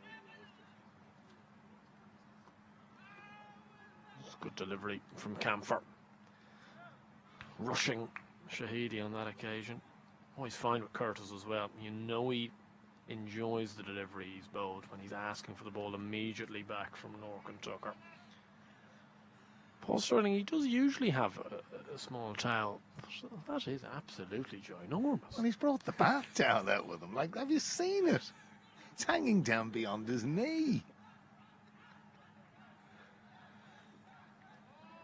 That's good bowling from Camphor. And gets out of his over really well. Just 4 runs from it. 15 overs gone. Afghanistan 96 for 5. And it's time for me to say goodbye for the moment, and I will be replaced by Nathan Johnson. Yes, thank you, Alan. Good 15 overs from Ireland so far. 96 for 5. Afghanistan. Ireland certainly in the box seat at the moment, Nathan, and going into this last 5, it's probably about damage control in these overs for Ireland. Yeah, I think if you said at the toss to skipper Andrew Balbirnie that 5 overs to go, so that Afghanistan would be 96 for 5, I think he would have bitten your hand off. It's been really interesting to see Ireland spinners, especially Delaney. He's gotten a lot of reward from pitching the ball a bit fuller more than he normally does. I think that's a byproduct of the fact that Ireland took the early wickets that they did. Just goes to show the importance of wickets in hand and being able to attack these spinners. Yeah, he's really getting them forward. He's drawing them onto that front foot nicely, saying, "You're going to have to hit me off this length when you're 5 down already."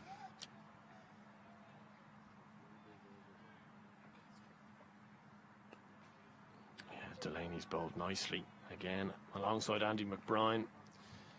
But all of the Irish bowlers have done their job and done their job very well at this stage.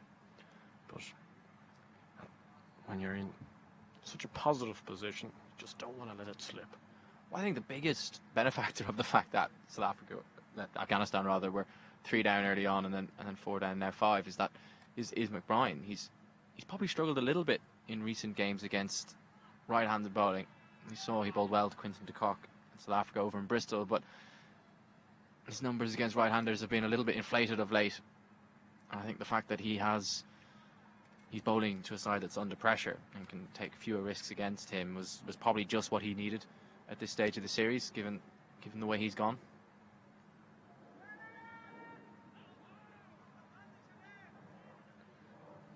Looks like a little inside edge there from Omarzai.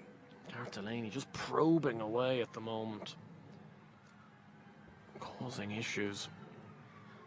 And at the moment, every time Afghanistan look to try and lift the run rate, look to try and hit that boundary option, they have been giving away opportunities. Goes for that reverse, and as I say it, he departs. A very good catch by Andy McBride at certainly a very backward point, and Hasmatullah Shahidi looking to advance the score along. Perishes, as so many of his colleagues have done so, the first time showing real intent. He goes for 36. Afghanistan 99 for 6.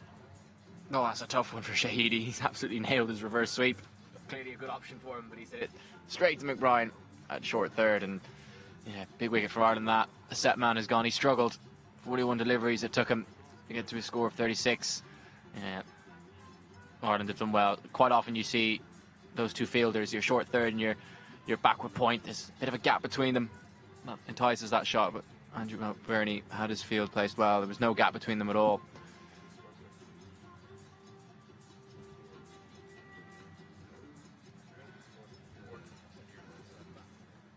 Yeah, brings Rashid Khan to the crease to join Omarzai, as you can see there from Shahidi. It was a decent enough shot, but it's a good catch from Andy McBride, and he enjoyed that one as well. Gareth Delaney gets another wicket and keeps putting that pressure on these Afghanistan batters.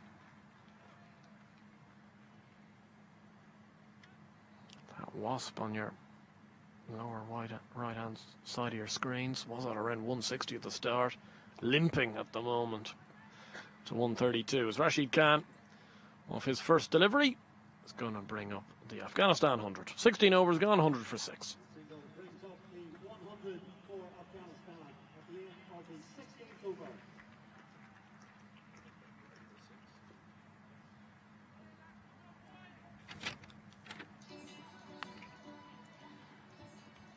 Fairly polished performance from Ireland so far. They've taken all their opportunities. They've bowled to their plans very nicely and have been profited by a very good position.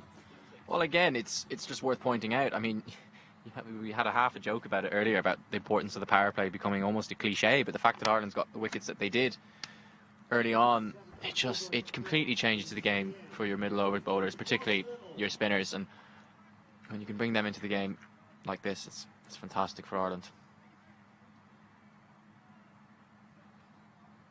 Well, Andy Balbirnie potentially sensing and sniffing blood brings Josh Little back into the attack to pull the 17th. If he can break this partnership, would be fantastic for Ireland, as Gareth Delaney, just a small hint of a misfield means that they can scamper back for 2. Yeah, Balbirnie's quite often aggressive with how he uses Josh Little, isn't he? He's definitely the bowler he goes to when he says, like you said, he sniffs blood. We've seen it before.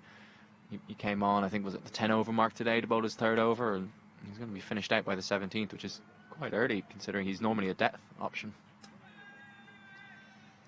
I think that's somewhat down to the bowler himself as well, Josh Little. I think he sees himself as being an aggressive option. He sees himself as being the man that Ireland should turn to.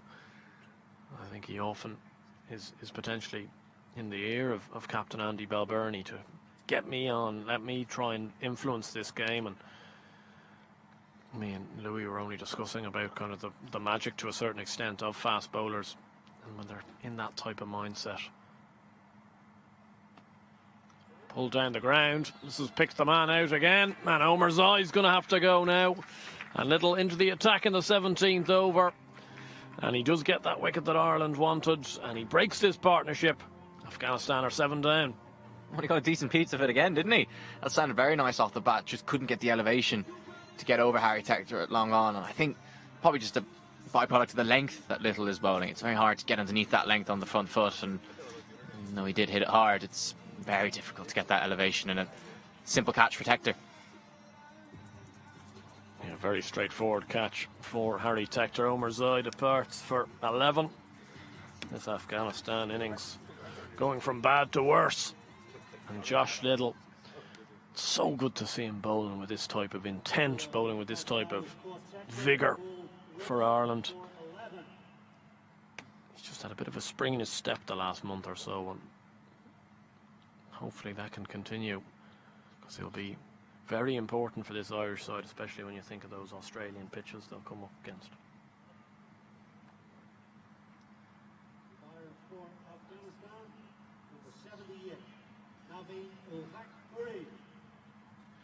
Naveen ul Haq, the new man, joins Rashid Khan. 2 men more known certainly for their bowling, the 2 of them, but they're going to have to do a bit of damage here with the bat if they're going to give themselves a decent bit to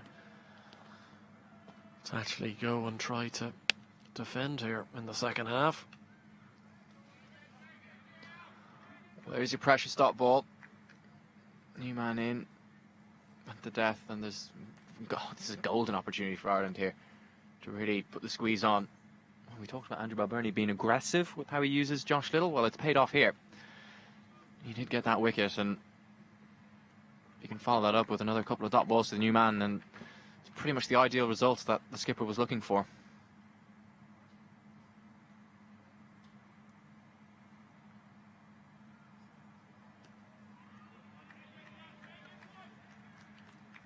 It's just been one of those great days for Andy Balbirnie. Every now and then you get it as a captain where almost every decision you make seems to be working. He brought Curtis Camphor on, he got him a wicket. He brought Gareth Delaney on, he got him a wicket. He's brought Josh Little back on, he's gotten him a wicket. It just seems that, so far anyway, everything has clicked. Yeah, I think everything that could have gone right has gone right. I mean, we've mentioned it before that the Ashmatullah Shahidi dismissal could have easily gone a yard either side of McBrien, and that one there, the Josh Little wicket in this over was hit quite hard. So, but you got to take the breaks when they fall your way.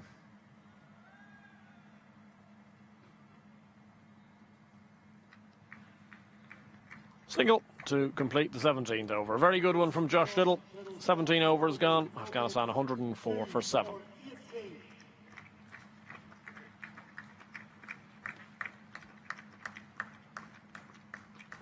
may have been just able to pick that up over the PA system in the ground. In the background, Josh Little's figures being announced: 2 for 18 from 4 overs.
One out relatively quickly and smoothly as they are trying to attempt for 2, but think of all the fielders to maybe take on in this Irish team, Harry Tector's not the one.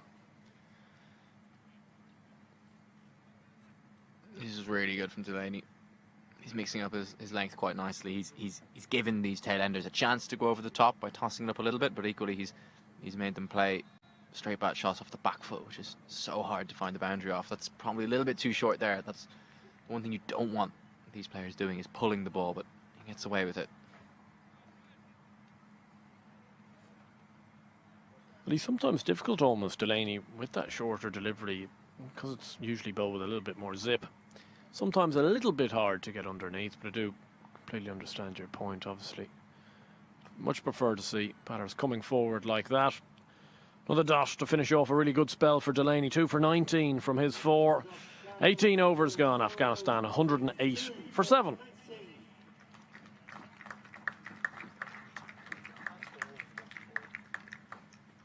That is the Afghanistan card at the moment, and makes pretty sorry looking, to be honest. Hasmatullah Shahidi, 36 from 42. Ibrahim Zadran was the only man that really came out and looked comfortable for his 17, to a very good catch by Andy McBride, one of his 2 catches today.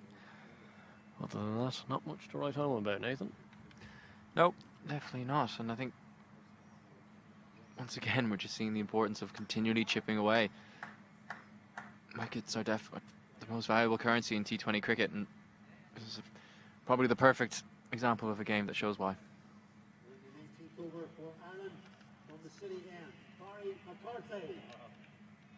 Barry McCarthy is going to come into the attack to bowl the 19th over, and this is probably the over if Rashid Khan is going to try and find any type of momentum to finish off this Afghanistan innings. He's going to try to go at McCarthy here. Well, this is fascinating. They've got those 2 deep men on the offside for the wide Yorker, as they did to the long side on Tuesday. Oh, well, that's going to be a no ball. He's gotten that terribly wrong. I think he was going, and there could be a run out. I think he is. Paul Reynolds is yet to say, yet to signal. Ireland are absolutely convinced. Chaotic scenes here. Rashid Khan got a beamer from Barry McCarthy as he got his wide Yorker all wrong. Definitely a no ball. Spooned in the air where Andrew Balbirnie took a simple catch, and he's thrown the stumps down. And well, from our angle, it looked like that Naveen Ul-Haq was definitely short of his ground. I think what Paul Reynolds is potentially indicating here is that Barry McCarthy's broken the stumps before the ball has hit them. I think that's what he was gesturing at. It was a bizarre turn of events. It was a beamer from McCarthy. Rashid Khan hit it straight in the air and then realised while it was up in the air that he wanted to face the free hit. So he sent Naveen ul Haq. Well, he shook hands with Naveen ul Haq at the striker's end and then sent him all the way back. And I think he was short. It's a hard one. We obviously don't have the benefit of those run-outs. For McCarthy to Rashid Khan. And wide ball indicated, so that free hit is going to continue lingering on. Just a bit of pressure on Barry McCarthy here. But I think Ireland can afford to withstand an expensive over should the free hit go Afghanistan's way. Fascinating field. We were saying before the first delivery that those two men are out for the wide Yorker on the offside, but equally, if you look at the deep mid wicket, he's almost just in front of square on the leg side. That's where that helicopter shot that Rashid plays so well.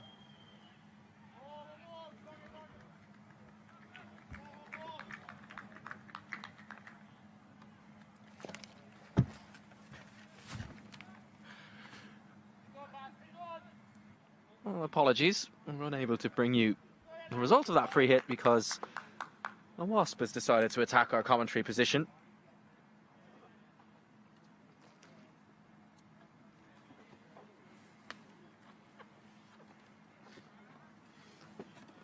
Sometimes you have to prevent. As Rashid Khan has hit that one skyward. McBride looking to try and get into it. With an opportunity maybe for a run out. But they get through for two. And these are important runs for Afghanistan. Barry McCarthy can feel a little bit hard done by there.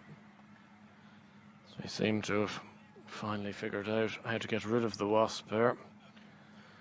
I was almost on the deck. Got him.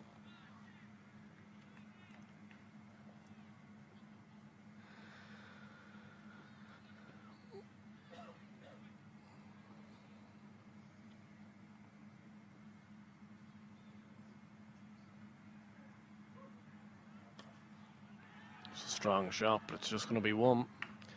Down too long off. It's pretty good execution this from Barry McCarthy. You can see the power there of Rashid Khan's wrists when he plays that shot. He's fetched that well outside off and ended up hitting it relatively straight down the ground. You can see that's why he loves that whip over mid-wicket, but no one's got their plans right to him. They're hiding the ball outside off stump, preventing that shot. Just as we say that, the plan has changed. To Naveen ul Haq, point has come inside the circle. Square leg goes back. Well, that's why he goes to his pace-off option. It probably was a decent option with that field, but it's an even better shot. Not a lot of pace on the ball, but Naveen ul Haq has played a glorious ramp, and he's managed to get enough on it to get over Tucker and away to the boundary.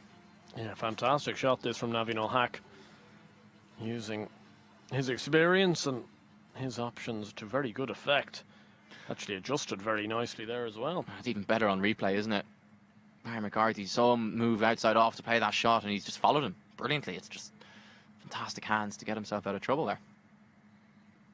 Yeah, not a whole lot Barry McCarthy could have done with that, to be honest. It was a pretty good piece of bowling, but an even better piece of batting. Goes short and into the pitch, a slower delivery. It's going to be a dot. Most importantly for Ireland, Naveen ul Haq, there was just no pace on the ball.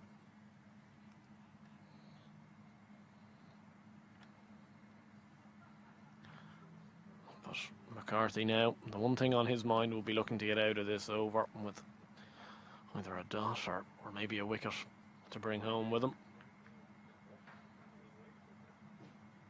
Being entrusted to bowl difficult overs at the moment, Barry, in the power play at the death. He's doing a decent job for his team here. And a brilliant slower ball to finish off the 19th over. A good dot, an important dot for Ireland. 19 overs gone. Afghanistan 117 for 7.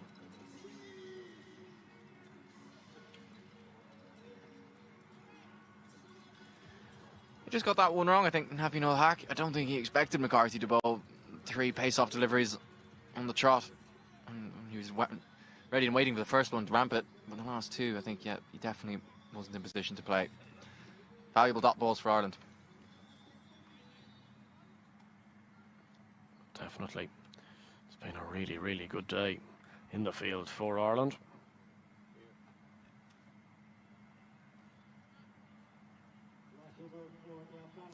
And it's going to be Mark Adair to bowl the final over. 1 for 8 from his 2 overs up top. Hard one for Mark Adair, probably from the good bowling efforts from plenty of his teammates. Isn't obviously going to bowl his full complement of 4, which is a rarity. That's gone straight a bit off. That's been caught very easily. It's a similar enough dismissal to what we've seen from Afghanistan all day, and the word I'd describe it is tame. It's a good catch though from Camphor. He's just seen it a little bit late. He wasn't off the mark immediately as that ball was coming to him, and it was dipping all the way through. And so he's taken a good low catch there, sprinting in. And more importantly, it's Rashid Khan who goes, and we talked earlier about he likes pace on at the death. Good wicket for Ireland, and great start to the over from Adair, who, remember the other day, his last over was very expensive, going for 21. So that's a big confidence boost for him.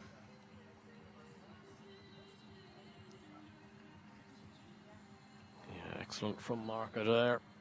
They just have kept chipping away, as you mentioned. They've kept the pressure up on Afghanistan.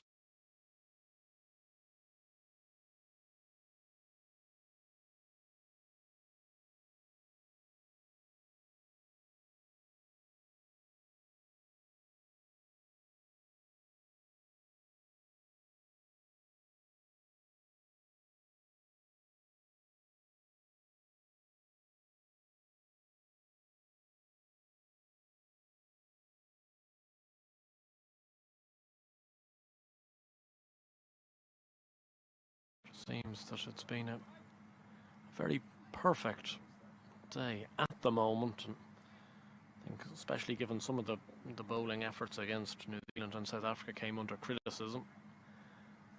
It's been refreshing to see it all come together.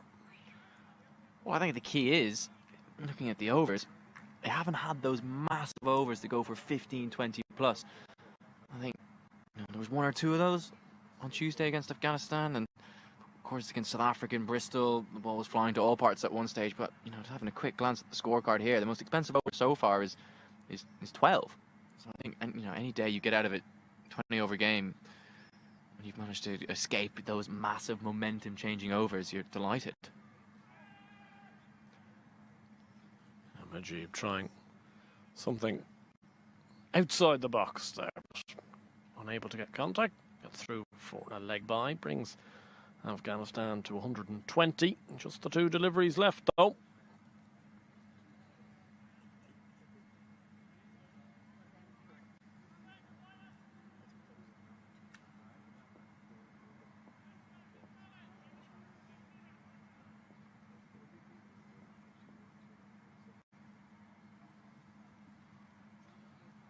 Slower from Adair and very good from Adair, according to Gareth McCready. He's the standing umpire at the Dundonald end, and another dot ball. Yeah, there's not enough pace on that delivery from Mark Adair. Slower ball we saw in the last over, and he clearly likes that shot at the ramp, but that one was even slower. I wasn't able to get anything on it. Last ball for Afghanistan. And Naveen Ul-Haq tries to get it over. Andy Balbirnie's headed extra cover. He's successful in doing so. Not successful in getting it to the boundary, though. It's just going to be 2, and it's going to complete a really good fielding effort from Ireland. Afghanistan finish on 122 for 8 in their 20 overs of the second game of the ITW T20 International Series between these two sides. And you'd have to say advantage Ireland at half-time, Nathan. Oh, by all means, it's probably the best performance with the ball they put in T20 cricket this summer. I think basically to keep Afghanistan to just over a run of ball, that's an incredible effort. All things considered, even we can talk about, there probably was a little bit of spice early on in the pitch with the new ball, but even still, to go through with this effort and restrict Afghanistan, like we said, avoid those big momentum changing overs. It's an incredible effort, and potentially a massive set of 20 overs in the context of both this series and the form of this side. Well, no matter what the pitch was like, it certainly didn't shape like a 122 for 8 pitch, and the Irish coaching staff out applauding their side back, and rightly so. A really good effort with the ball from everyone there. From Josh Little and Mark Adair that started it off, to the spinners in the middle. Curtis Camphor back in the wickets as well. Plenty of happy faces, and now it's just about trying to get the job done. Earlier on, Afghanistan won the toss. They elected to bat first. They won't be pleased by that scorecard. Hazmatullah Shahidi with 36, the top run score. That came off 42 balls. Ibrahim Zadran with 17. Only 2 other players to make it into double figures. 19 extras, the second top score. So Afghanistan will feel they are well shy, and those partnerships tell a tale.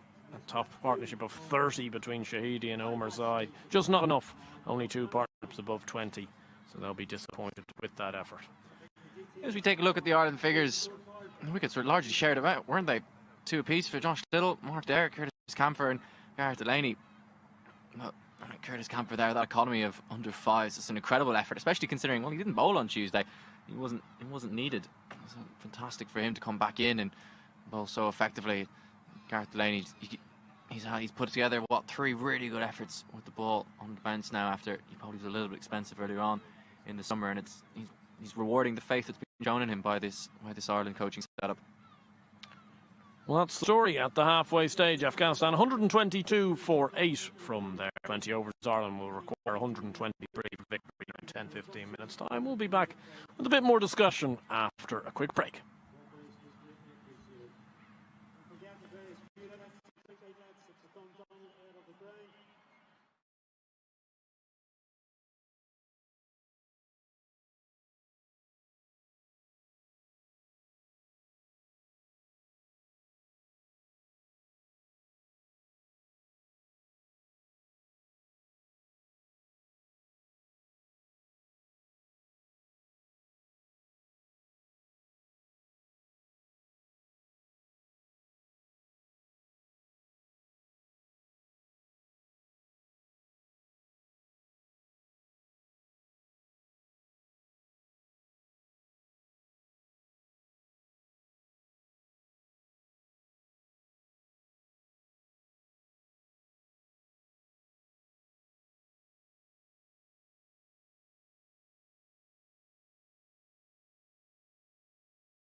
Second game of the ITW T20 International Series between Ireland and Afghanistan have just posted 122 for 8, having won the toss and elected to bat first. And Alan, you'd have to think that's below par.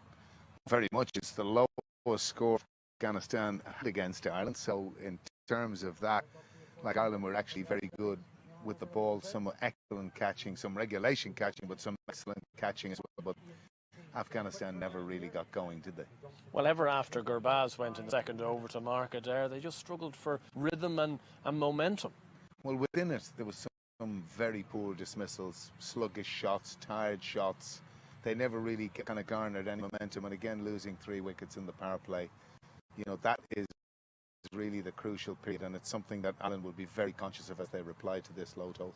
And from an Irish perspective, Nathan, a really good and uplifting bowling performance for a bowling unit that had a few tricky days this summer. Yeah, well, we said on commentary, didn't we? They didn't have those massive overs. They didn't have those overs where you go for 20 plus and you're standing at the top of your mark just not knowing what to bowl. They didn't have that level of pressure put on them, and I think it's a different game when that's not there. I think a couple of things went their way. We mentioned some of the dismissals that were poor. Some of them were, we mentioned Gurbaz, you know, he nicked one to short third. How often do you see that? Or there was a Hashmatullah's reverse sweep, which he hit hard straight to the fielder. So a combination of things going right, but you got to take those picks when they come, and Ireland did. And I think for me, the biggest indicator was, I think from over 13 to 19, Afghanistan didn't hit a boundary.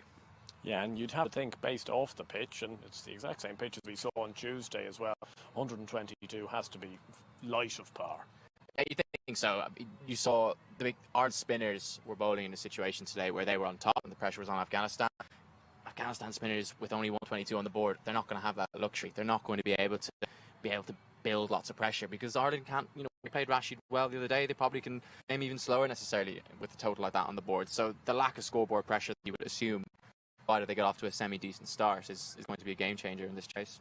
Well, they'll be looking to get off to another good start, Ireland, like they did on Tuesday. They require 123 runs to make this 2-0 in this ITW series between the two sides. The run chase is coming up after a quick break.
that really Afghanistan have got to press home in this power play. And immediately Paul Sterling getting to off stump to Naveen, who brings the ball obviously into the right-hander with that action. A very stuttery approach to the crease, but a clever bowler. Has a lot of variety of slower balls, rolls the fingers over the seam, and has good control.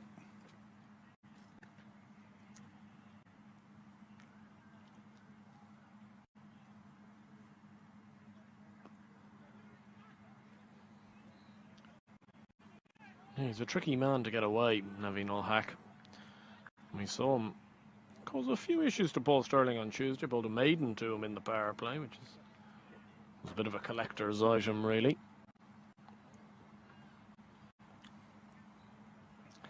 It's interesting, he got that last delivery to swing. It was something Mark Adair did, got the ball to swing, and that's one thing in Naveen's arm.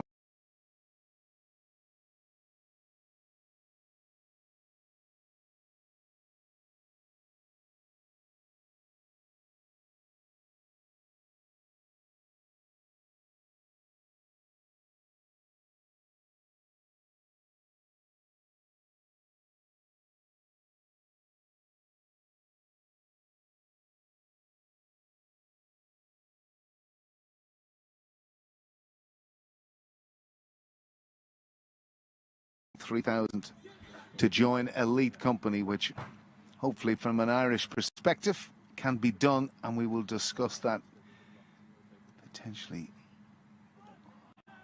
if and when he gets there. That gives you an indication of the type of delivery that Naveen is capable of. That cut Sterling in two. Yeah, Naveen Ul-Haq didn't really go up there initially. He was more so from square of the wicket, and perhaps a few words being exchanged there as Matullah Shahidi in from backward point, giving his 2 cents to Paul Sterling there. It's an element of the game done the right way is good. Obviously it can stretch over the line, which it has done in the past previous occasions.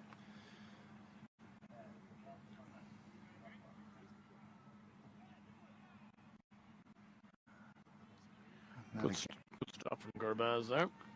Very good. It's something that, again, with the amount of slower balls that are bowled now, keepers have to do a lot of different jobs.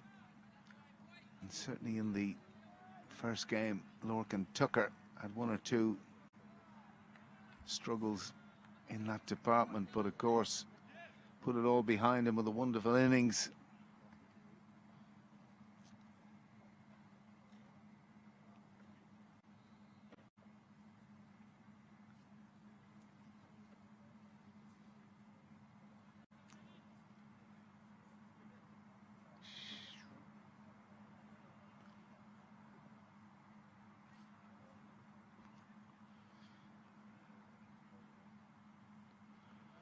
Just left alone by Sterling outside the off stump.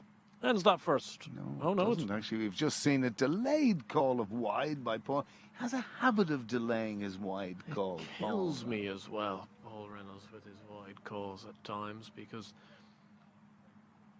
the thing with Paul is you'll understand it when he's umpiring a game that you're involved in, that he says wide, and then a few seconds later the arms come out, and then he moves and indicates to the scores. So sometimes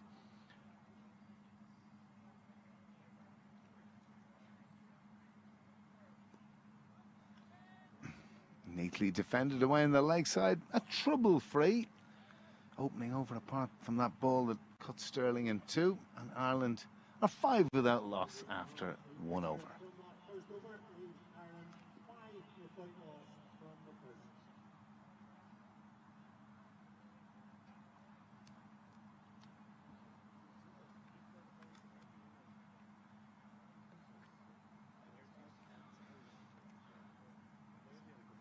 It's going to be Fazalak Faruqi to open the bowling from the opposite end to where he bowled on Tuesday, operating this afternoon from the Dundonald end. Left arm. Skid that ball through a little quicker than you can expect as well. Dangerous bowler. Yeah, bowled well in the first game. Brings the ball into the right-hander. That's steered by Andrew Balbirnie to third man.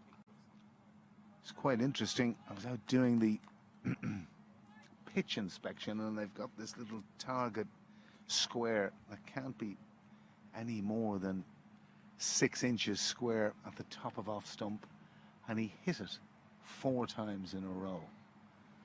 So if he can target that area here with his ability to swing the ball back into the right-hander, could be very interesting indeed.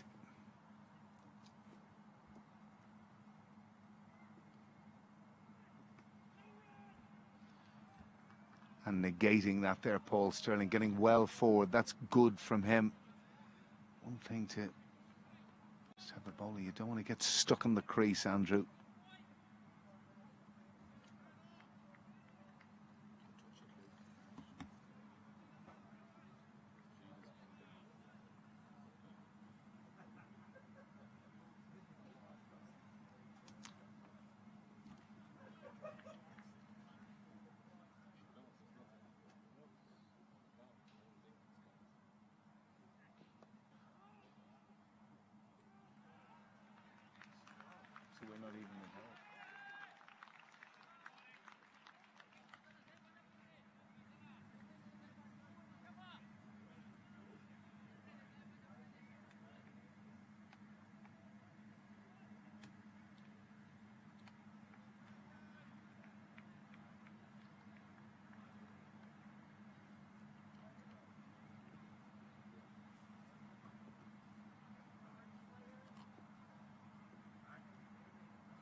Nice whippy arm action from Faruqi. His lovely ability to keep the ball full, Andrew.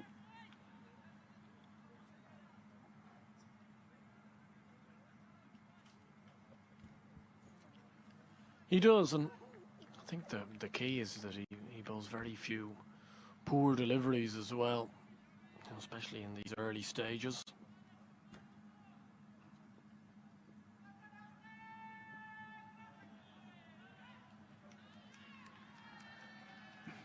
Good start from Faruqi, very good start. Threatened all the time. It's the end of the second. Ireland 6 without loss after 2. Very strong start from the Afghan opening bowlers, with Ul-Haq and Faruqi bowling nicely, not allowing Ireland to get into any type of early rhythm, and certainly going to make them work for these runs. And continuing much along the same lines as Ireland, of course, Mujeeb came into the attack early in the first game without success.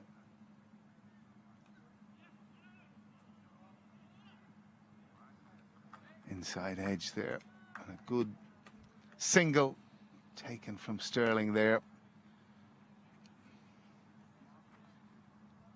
Yeah, very important at this stage for Ireland to keep on rotating the strike, make sure to try and build up a solid start. just get the sense, Andrew, the pitch has got a little bit slower. Understandable after a couple of days in this heat that we've experienced in Ireland, not something that we're used to. Of course, for any of our Afghanistan listeners, something they'll be very much used to. Oh, it's a big wicket. Paul Sterling's going to have to go. Naveen ul Haq backs up what's been a very good start for Afghanistan with the ball with an early wicket. Never quite settled, Paul Sterling, and an inside edge. Back onto his stumps. Not the start Ireland were looking for. And as you say, these totals, Andrew, they can be tricky. Just depending how you go about things, that sense of purpose. If you just let things drift a bit, these are the sorts of things.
Fairly ferocious throw from mid-on.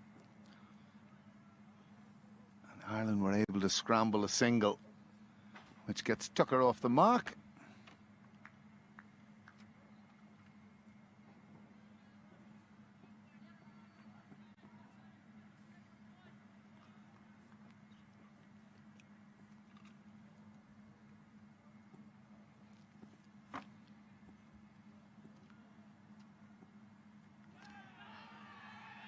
Again, another appeal. Slightly stifled around. Balbirnie tries to flay that one away on the offside.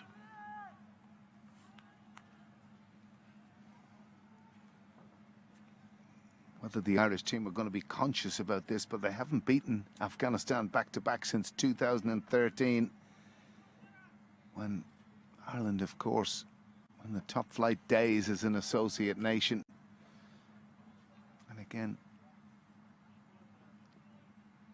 really, Afghanistan are in a bit of transition now, as well as Ireland coming through some.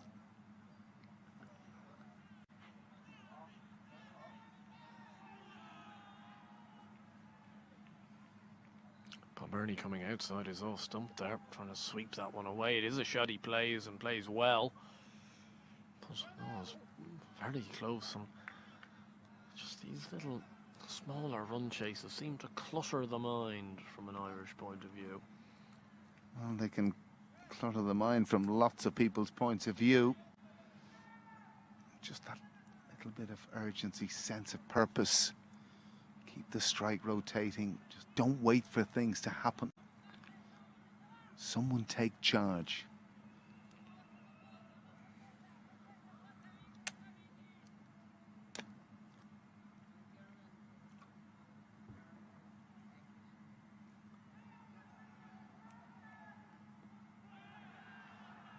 Ireland struggling really to get bat and ball, and will be into the attack early.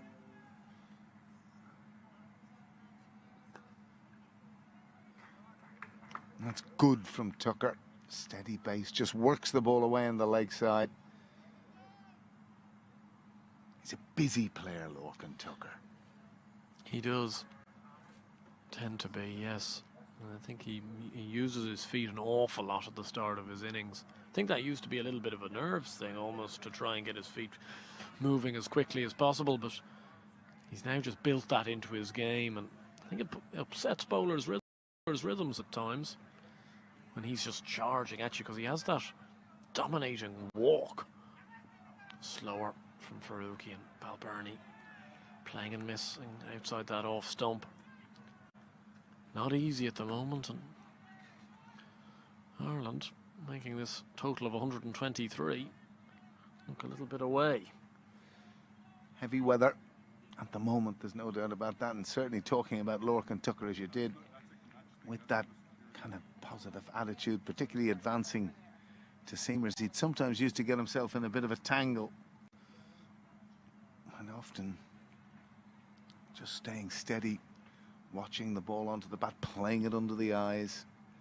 All very easy from here, as we know.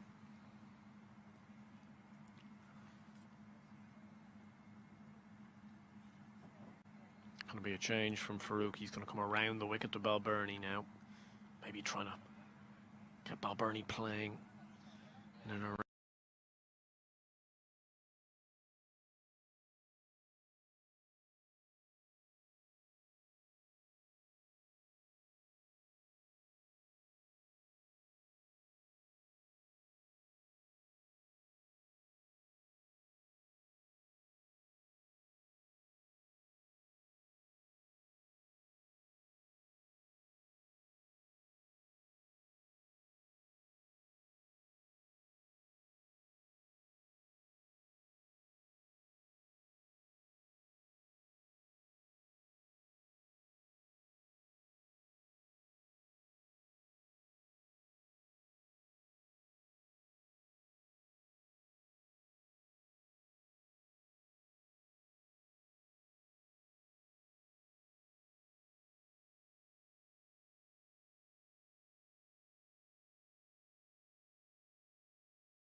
Bowling for Afghanistan from the city end.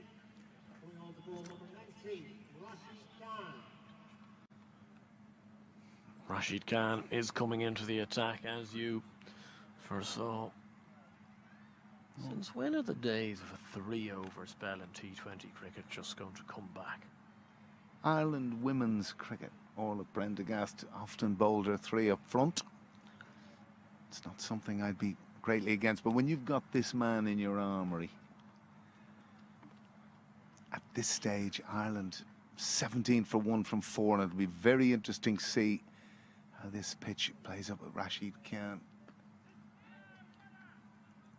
That's a very good run from Lorcan, and that's the type of urgency that I'm talking about. Well, I think Rashid Khan was looking for perhaps a little bit more urgency from his mid-on fielder there. Very disappointed that Tucker's been able to just place that one into the leg side. At mid-on, 4-1. Shorter from Khan and pulled away. Oh, that's gone straight through. Ibrahim Zadran at deep square leg. Not his finest piece of work. He won't want to look that one up in the replays. Balbirnie gets another boundary.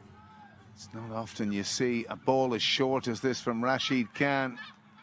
It was literally halfway down, and the most appalling piece of fielding. Didn't even get a hand on it.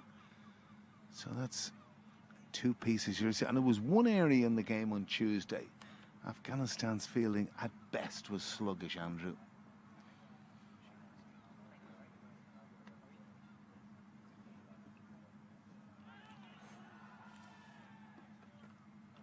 Yeah, well, as you say, Zadran getting done there by the old tale you get taught in club 4th 11 cricket of watching the spin at deep square.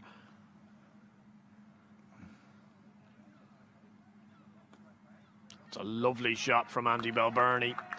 Nobody in, or sorry, everyone in on the offside, nobody out on the offside. And once Balbirnie found that gap, it was always going to run away to the boundary. And are you still going to look me in the eye, Alan Lewis, and tell me that Naveen ul Haq shouldn't have bowled a 3rd over? I'm saying nothing, but you don't expect short balls and half volleys to be dished up by Rashid Khan, and that's a very good over for Ireland. 27 for the loss of 1 wicket after 5. And after 5 overs, we're going to have a change in the commentary box. Myself and Alan are going to step out. Going to be joined by Nathan Johns and Bashir Garwell.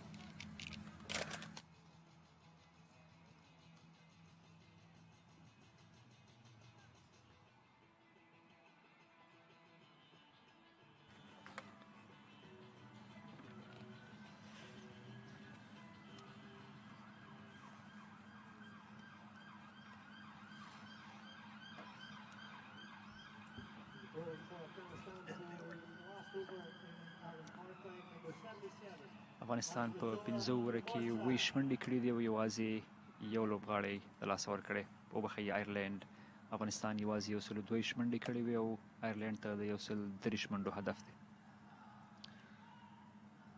Change bowling.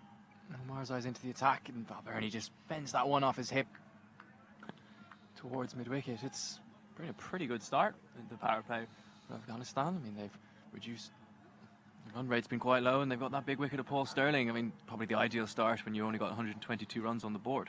Yep, absolutely, but they'll need to do a lot more, you know, to get into the game and even get closer. So yeah, they haven't put a decent total on the board, and it'll be really difficult to defend 122 on this track. Big MBW shout, and Andrew Balbirnie is, well, he's in some trouble here. He barely made it to the non-striker's end after being hit on the pad, and he is in a lot of pain. Not sure where it hit him, but he looks to be in some serious agony, and we hope he's okay. He was looking for that ramp through fine leg, which is probably his go-to shot at the minute when he's probably struggling for his timing, and there was a big LBW appeal, but it was quickly turned down, and attention is quickly turned to the Ireland skipper. Now, this would be a blow. This is a significant injury to the skipper.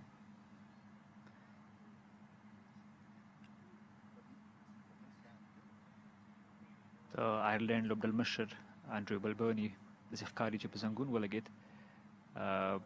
افغانستان د LBW اپیل وکړ، خو د امپایر لخوا کوم عکس العمل ونه ښودل شو. Some concerned faces in the Irish dugout. Real hope it's nothing serious and he can continue to play for the rest of the game. Well, I have to say, I don't think I've ever seen a cricketer in that much pain. He was just, the way he hobbled down the pitch, he seemed to be okay actually, but based on his reaction then when he he nearly collapsed instantly as soon as he completed the run. It's remarkable that he even set off in the first place. And, I'm not sure where exactly he got hit, but it's probably his kneecap. Something close to there. It looked to hit him in and around the knee roll area, so perhaps maybe just on the inside of that pad, on that right on the knee. That's a painful one. He's Good to up. see him walk in. Yep. Yeah, he's trying to walk it off, which suggests that maybe it is perhaps a dead leg or something like that, which can be very painful initially, but after a while, thankfully, they tend to go away. Looks like he's going to be okay to continue. He's putting his pad back on after receiving treatment. He's just going to take his time here. Looks like there's some painkillers been taken as well. It's never good to see, a player in that situation on the crease. So we really hope he can continue. And he seems to be fine, which is a sign of relief for Ireland, obviously. Yeah, he looks to be all right. There's Balbirnie. It's 20 off 17 so far. After his half century in the last game, and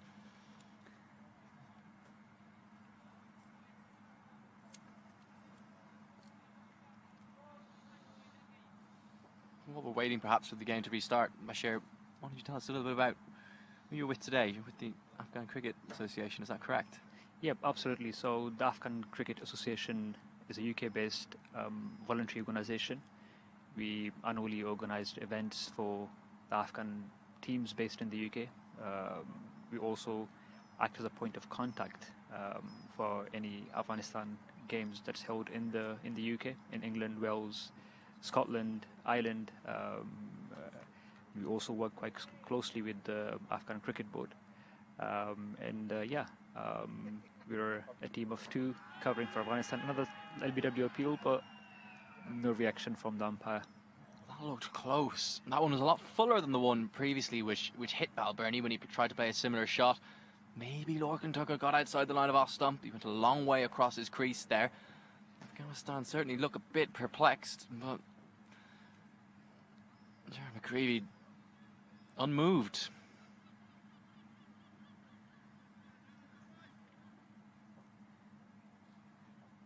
So yeah, prior to the Afghanistan series, we were in contact with the Ireland Cricket Board, and they were keen for us to promote the series and help attract as many Afghans as we can to the venue to watch the games and obviously support both sides.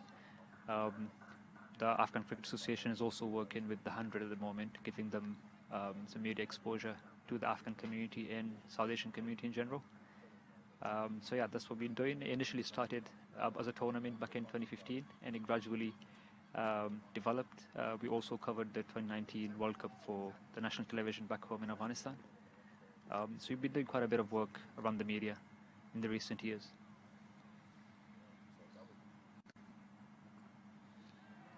Oh, that was not a million miles away from point. Omarzai went to his wide Yorker, and Balbirnie just scoops that one over point. It was a good shot in the end. He got more than enough to get over point, but just for a second, it looked like he might have been in a little bit of trouble. Interesting delivery with the field. It was actually a bit slower ball. He probably got it a bit too wide. Wide-ish, yeah. And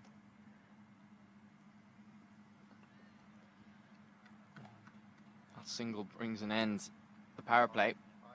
Ireland are 34 for 1. It is the lowest total that they've got in a power play so far in T20 internationals. Ireland یو سل دوه شمنډو په جواب کې څلور دیرش منډې کړي، یو لوبغاړی له لاسه ورکړی دی او شپږ اوورې شوي دي. افغانستان که چیرې له دغه کم هدفه دفاع کوي باید ژر تر ژره ویکټ یې واخلي. که ویکټ یې وانخلي فکر نه کوم که آیرلینډ دغه لوبه وروستي اورونو ته هم ورسوي. په 14 یا ډېر 15 اووره کې کولی شي یاد هدف راوړی.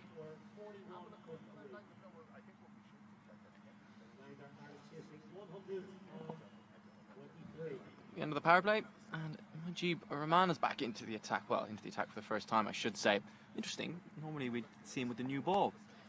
I think today they've waited to bring him into the attack. Perhaps he was a little bit expensive on Tuesday with only 2 men out. Probably, but the Ireland fast bowlers, they played a significant role reducing Afghanistan to 122. I think the 3 fast bowler bowled 10 overs, giving out only 43 runs and getting 6 wickets. So maybe Afghanistan thought the same and tried to play it seamers in the power play. It worked in the first 2 overs, getting a wicket, but after that, not much came out of it. I think remember we saw Ireland, they got quite a lot of purchase out of the pitch early doors, quite a lot of sideways movement off the seam, as well as probably a little bit of extra bounce, so perhaps they were trying to extract something similar. As Ireland take 2 singles off the opening 2 deliveries of Mujeeb's spell. Yep, I was actually a little surprised when Nabi won the toss and elected to bat first. An aggressive wicket, I thought he would normally choose to bat first, but obviously he knows more than me. But yeah, looking at the stats on this ground, I think out of 20 games out of 20, I think 14 or 15 games are won by the team that batted second. So yeah, that was an interesting decision by Mohammad Nabi. Yeah, I think it's Stormont, generally speaking, it's a little bit on the slower side, and it always does spin, and it's a used pitch as well, so maybe he thought the best time to bring Afghanistan spinners, who of course are so dangerous, would be into the second half of the game when the pressure is on and the team is chasing, but of course that doesn't really matter if they haven't got enough runs to defend. Absolutely, and the other weakness Afghanistan normally has is, they're not very good at chasing, so maybe that could have been a factor. Swept away, slightly up the top edge, but it evades the fielder at deep backward square, and it actually goes all the way.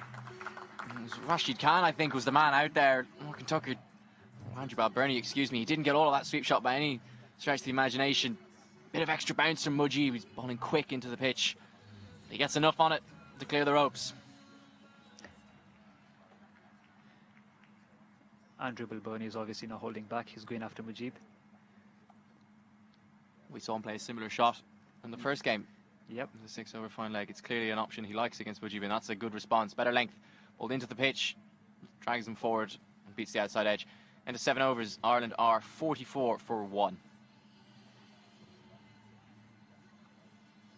As you mentioned, the Ireland skipper played an important role in the previous games, leading his team to victory, starting the series with a positive note, and now leading his troops on the front as well. So I don't think there'll be anyone else more happier than him.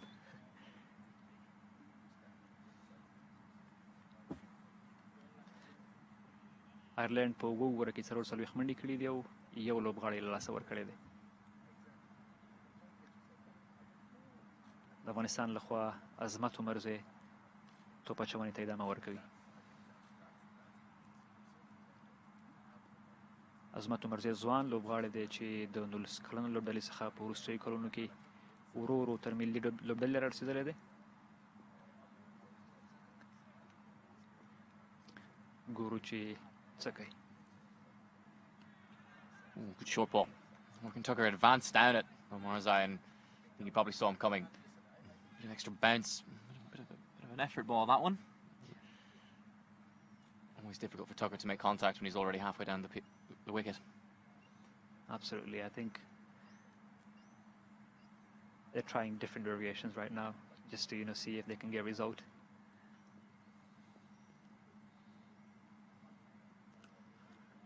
Follow one with a good stop by Rashid. Yeah, perhaps got away with that one a little bit. Width offered. Tucker read the slower ball well, but it's a good stop from Rashid Khan. It was hit hard at him, and he's taken it over his head nicely. He's normally quite quick on the field.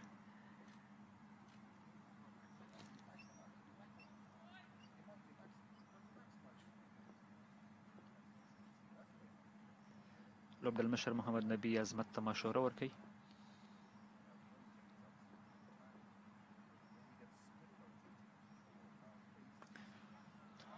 Well, this time he's got to pick the gap. That's a super shot from Lorcan Tucker. Width again offered from Amarzai. Well, he overpitched. Lorcan Tucker's climbed into a drive through extra cover. Nothing Rashid Khan could do about it on that occasion. Indeed, that's the second time Azmat is offering width to Andrew Balbirnie, and I think he's not going to hold back on that length. As you see there on replay, Really glorious shot, and it prompts a change in the field. And it probably means it's a change of plan as well, because fine leg has come up, with wickets gone back, would suggest maybe some cutters into the pitch. Short ball as well. Nearly just a bit of confusion there running between the wickets. I think if Tucker did think that the ball bowled into the pitch was coming, he still tried to walk down at him, once again failing to make contact, and a mistake from Gurbaz behind the stumps has let him through for a bye, but not without a bit of hesitation. I think that's where the confusion came from.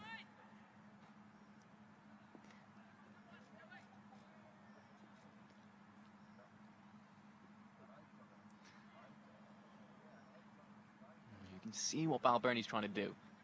He's just trying to open the face a touch and get it over point again. He did get a boundary in that region a couple of overs ago, but fails to make contact on this occasion. Perhaps he's just better just staying strong with that top hand and hitting it in front of square for his single.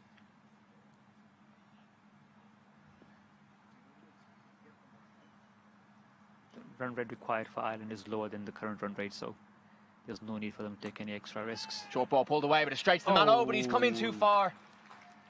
Would have been an easy catch had he stayed on the boundary. Oh, deep square leg, exactly like you said. Just got very excited and came sprinting in from the deep, and he clearly misjudged that. And Mujeeb is normally a fielder you can count on, but not this time, unfortunately. Oh, and just to make matters worse, it did actually land inside the rope, which is one of those, when they go over your head and land inside the rope, you know you've made a big mistake, and it could be a big moment in the context of this game. Afghanistan need to take every chance that comes their way. Absolutely. If they haven't there, and it's the end of 8 overs. Andrew Balbirnie survives. Ireland are 53 for 1. This could have been the difference. Had he taken this catch or 1 or 2 more wickets in the next couple of overs? I think there's a difference between the two sides. I think there were a couple of dismissals where Afghanistan played strong shots.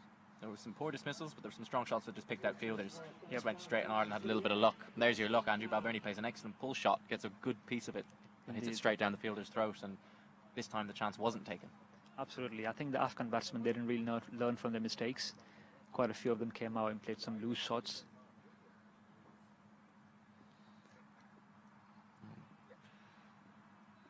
Rashid can't continue from the city end. He goes short to Tucker, and wide ball signed by the umpire. I think that's what they call bad cricket all round. A rank long hop, and Tucker fails to make contact.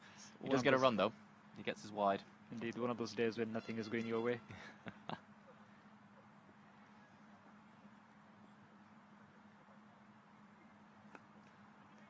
Bowled into the pitch as well, and that's good. Clever from Andrew Balbirnie. Pitch as well, and that's good. Clever from Andrew Balbirnie. He just stood his ground to make sure that Rashid couldn't go and collect that ball and stop the single. Indeed, I think he's giving Rashid the respect he deserves, so he's just going to be careful with him and then maybe take on the other bowlers. Yeah, well, especially with just 120, 122 on the board. I think we saw how Ireland played Rashid chasing nearly 170 the other day. He only went at just about 6 and over. They're definitely not going to take any risks with this total on the board. Good bit of work there from Mohamed Nabi at extra cover.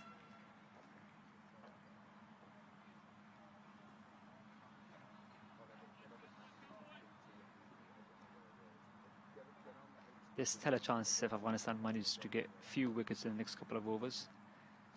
I'll push hard here. That's good work in the deep. I think it was Ibrahim Zadran out there. He's done well to keep it to a single. It's amazing the difference the situation in the game makes. Rashid Khan just doesn't seem as threatening when you don't have to go after him. You don't have to take those risks. Nabi seems quite busy.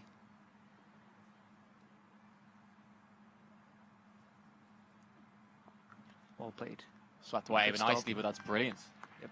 From Mujeeb. Well stopped by Mujeeb. It was a shot Lorcan Tucker played very well on Tuesday. He likes a sweep shot, and he got a decent piece of it there, but was denied a boundary by Mujeeb.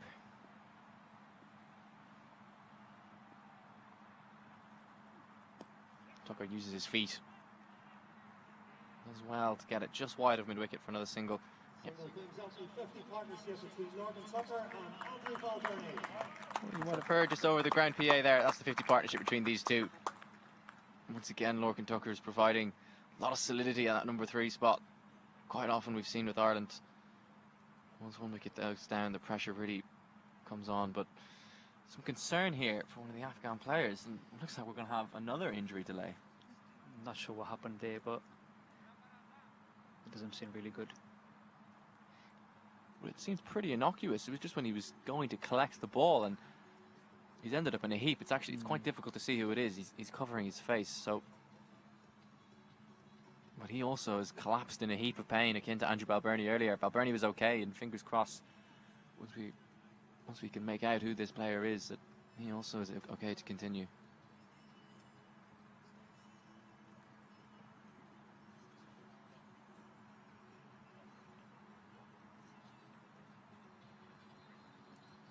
I think Ireland is reaping the reward of playing against some good teams over the past couple of months. Even though the results might have been on their favour, but it seems like it has given them a lot of experience, and they've certainly learned from the mistakes in those games. Well, they've certainly been in a lot of pressure situations Absolutely. Against good sides, and they've also needed to get into the habit of winning, though, which is why Tuesday was so important. And they got the confidence of competing against those big sides, albeit without any victories. And thankfully, I think it was Adran. It looked like it was his hand he'd injured, but he looks okay. Oh, correction, it's Hashmatullah Shahidi, and he's actually not okay. He looks like he's walking off, but it's his hand for sure. He's already got some tape on his hand, so perhaps he's carrying an injury already coming into this game. Well, it looks like his day might be done.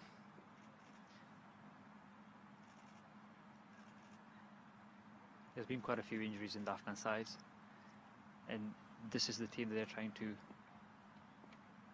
work on for the Asia Cup and World Cup. So the appeal. Once again, not for the first time today. Afghanistan's appeals have fallen on deaf ears. Big appeal from Rashid. He was convinced. Looked like it hit Tucker on the back leg, but maybe just skidding on down the leg side. Rashid's not a big turner of the ball. And the 9 overs. Ireland are 57 for 1. Rashid لو یوازې څلور منډې راغلي آیرلینډ په 9 اووره کې 50 رنز کړي دي او یو لوبغاړی له لاسه ورکړی. انډرو بلبرني په 38 منډو ولاړ دی او ترڅنګ یې ملې ټکر ورسره په 12 منډو ولاړ دی. It's probably been one of the slowest T20 games I've ever watched. It seems like every few overs somebody's getting injured. Nobody's fault, of course, but it just, with the way Ireland seem to be on top, there's no scoreboard pressure from Afghanistan. This game is just petering along a little bit. Afghanistan needs something to happen. They need to do something to accelerate this game along in their favour. We'll see if Mujeeb can offer them anything here. I think it should be a walk in the park for Ireland after this. They're only chasing 122 and scored almost half of that in the first 9 overs. Oh, we've said that before about Ireland this summer, and it hasn't exactly gone to plan as Tucker sweeps.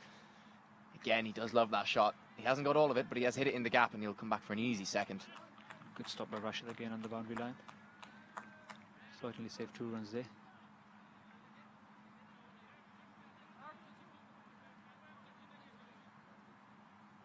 It's been such a good shot for Tucker this series so far. Well, his career in general, especially since he's made the change to number 3. Just puts a lot of pressure on the spinners. And there's the reverse sweep, and he didn't get all of that either. Probably a little bit fortunate that one didn't balloon up to short third, but he's able to come through for his single. It's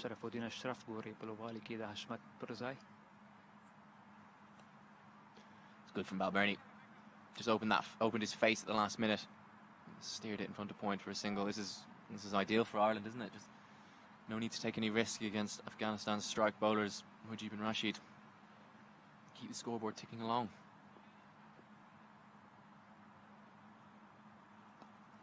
Quick here from Mujeeb. Tucker saw it. He was on the back foot. Got in behind it.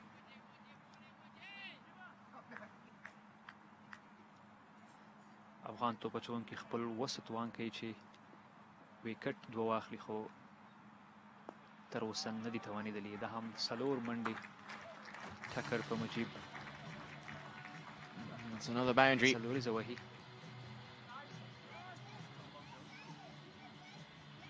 This time Tucker finding the gap at mid-wicket, and his form against the spinners continues. Ireland په اور کې یوازې شپږ منډې پاتې دي او تر دې دمه د دې اور د 15 توپونو 8 منډې شوي دي. Mujeeb responds by going into the block hole. Brings us the halfway point of Ireland's innings. They are 65 for 1. My thanks to Bashir for joining us. Bashir and myself, as the players take a drink, are going to move out of the commentary box to be replaced by Angelo White. Pleasure. Alan Lewis. The 10-over drinks break here in the Ireland innings. They have moved on to 65 for the loss of 1 wicket. For their 58 from the final 10 overs. Just a reminder about the food and drink outlets at the Clondonald end of the ground.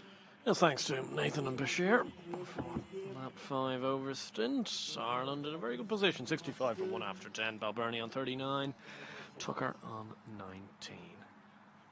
Can be a fickle game at times, cricket, but coming into this week, some people calling for maybe changes at the top of the order, and Andy Balbirnie has silenced those critics. Well, that's what you've got to do sometimes as a player, and there's probably no more fickle, probably two, golf and cricket, very similar. You can just be in form, but when you get into a spout bad form, it can just rattle your cage. And hats off to Andrew Balbirnie over the course of these last 2 innings, under huge pressure really. Obviously the coach dispelled that in the press, and that's good work from him, showing confidence. One of his senior players who's had a stellar career for Ireland, Andy Balbirnie. And of course, Lorcan Tucker there, this elevation to 3 has really put spark into the Ireland lineup. And there are the bowling figures. Andrew? Well, they've actually bowled pretty well. Afghanistan, I think, you know, in a normal context, if you had a size 65 for 1 after 10, you'd be very happy with your work. They just don't have enough runs on the board, I think. Amarazi has some pace. 2 overs costing 15. Rashid Khan again wicketless for the moment. None for 14 from his 2 overs so far. And he resumes to Balbirnie, who's on 39 from 29. And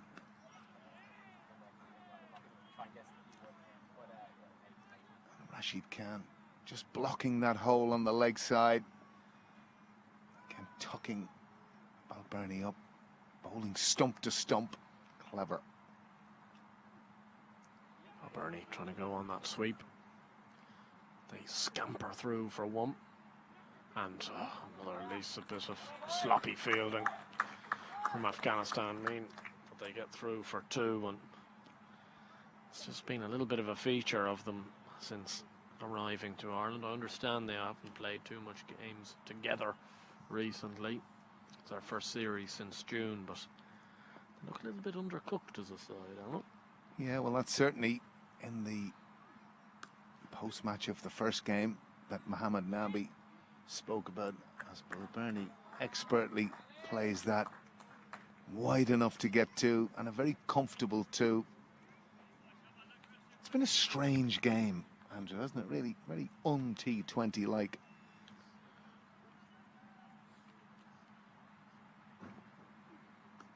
Well, I suppose as Balbirnie was going to look for 2 more here. He's going to come back for 2 more. Good running from Tucker. Bit of a stare from Rashid Khan. Not happy with his long off fielder. I think you could associate a lot of the time T20 cricket with, you know, big moments, big excitement. Hasn't really been any of that for this game. Well, what's been very pleasing there, Lorcan Tucker's running. And again, that's really good from Balbirnie. And you can hear the applause from the Irish tent. It's just adjacent to us here on our right-hand side. You can see Rashid Khan kicking the ball, very unhappy with himself, the way his team are going at the moment. Just been a bit of a strange one because I kind of came here this afternoon expecting a big reaction from Afghanistan. You know, they were not at their best, but also not at their worst in the first T20. But today hasn't been the day they'd have wanted. 11 overs gone, Ireland 72 for 1. So you'd kind of feel, really, Andrew, 51 required from 54 deliveries, and this will mean so much to Ireland if they're to get over the line here, which they should, with the batting lineup that they have. Take a 2-0 series lead. And it's probably just desserts for, obviously, a very difficult summer. Really only 2 really poor defeats out of the 10. Don't know how Balbirnie missed that. It all looked perfectly in line, but Mujeeb beating the outside half. Balbirnie goes on the sweep, and this one has been given out, and Mujeeb is pumped up about it because he's had a few near misses here, and this one has obviously caught the glove. It's gone right up in the air, and Rahman Gurbaz takes an easy catch behind the stumps. Balbirnie goes 4 runs shy of back-to-back half centuries. Yeah, and it would have been the first time that he's gone back-to-back T20 50s, but sadly that's come to an end. That, just as you say, catching the glove, yeah, nearly even off the back of the bat, you might have thought, but Gurbaz took a very easy chance, and it brings one of the stars of the show, Harry Tector, to the crease. He's been in sparkling form this Irish summer. On the back of 200s in ODI cricket against New Zealand, and he really has played well.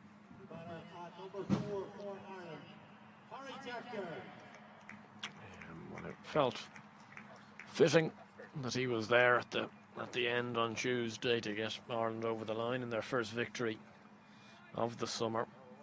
Himself and George Dockwell, who have had superb summers with the bat in hand. Tector has just moved his game to a completely different level this year, really. Any interviews with Harry in terms of that elevation of his game?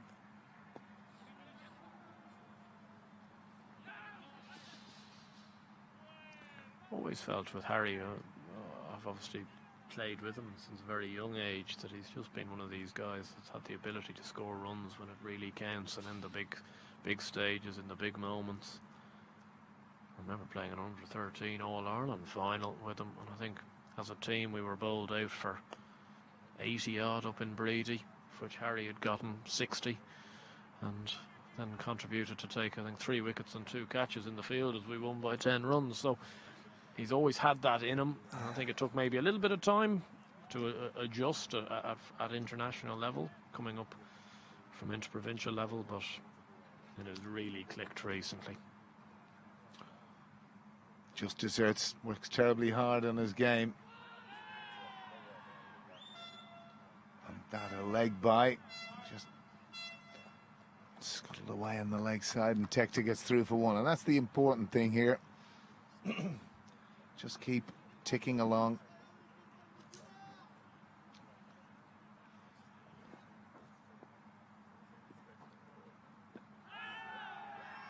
Another half appeal.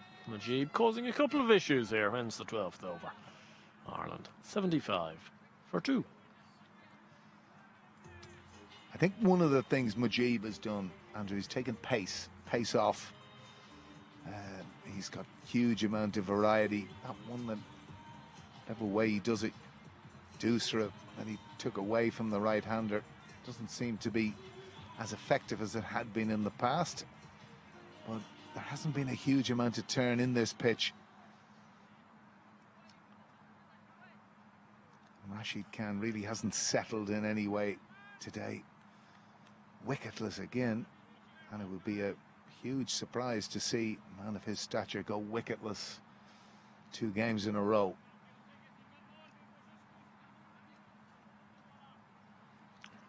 Cuts a fairly frustrated character at the moment, Rashid Khan. But they're going for broke here, the Afghanistan team. Have to try and take wickets. Tector flicks that one away, and the call is 2, and misfield out there. Perhaps profiting from Tector putting so much pressure on the fielder. Well, he ran that first one quick, didn't he? He got low, turned really brilliantly, and he made it a 2. That was the key, made it a 2.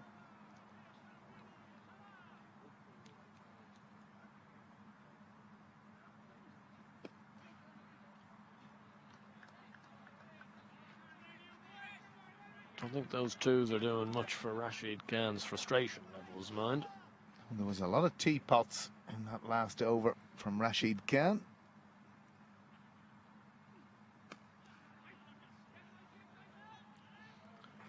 Get through for 1. That's good from Tector on this occasion. Hitting the ball that little bit straighter because Rashid Khan brought that mid-wicket in, kind of to snare that easy to take single, because he's bowling stump to stump, trying to cramp both Tucker and Tector. But 3 off the over so far will be satisfying. Swept away by Tucker, and it's Omer Zai out there at deep square leg, who fielded well, but another throw coming in that is not brilliant. Almost ran through again for another overthrow, and it's been a bit sloppy at times, which is unlike them. Such a good outfit. So much of the time, Afghanistan, one of the best T20 sides going in world cricket. That's a great feature there of Harry Tector's game, getting deep in the crease. Can really, once you get to that place, you can kind of put the ball anywhere, and he's been really improved down the ground. And again, this is really good cricket from Ireland. And amazingly, Rashid Khan goes wicketless again, Andrew, with 42 from 42 balls. Ireland 81 for 2 at the end of 13.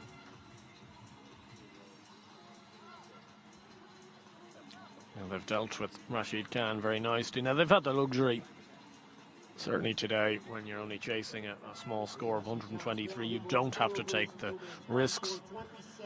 But not for 25, I believe it was on Tuesday, not for 27 today for Rashid Khan. So obviously tried to figure out a plan of making sure that he doesn't cause major issues.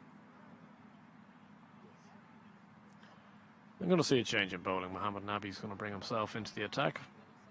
Mujeeb, who'd just taken the wicket, Andy Balbirnie, it's whipped out of the attack.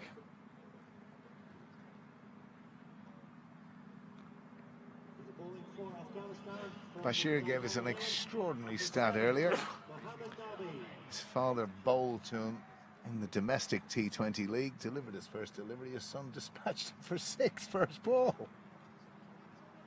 That's tremendous. I wonder how often that's been done. I must talk to our statistician, Jer Siggins, about that. Of course, there would have been no franchise cricket.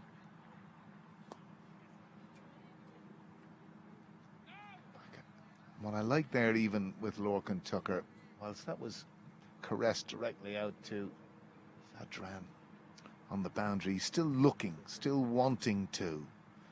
No dawdle singles.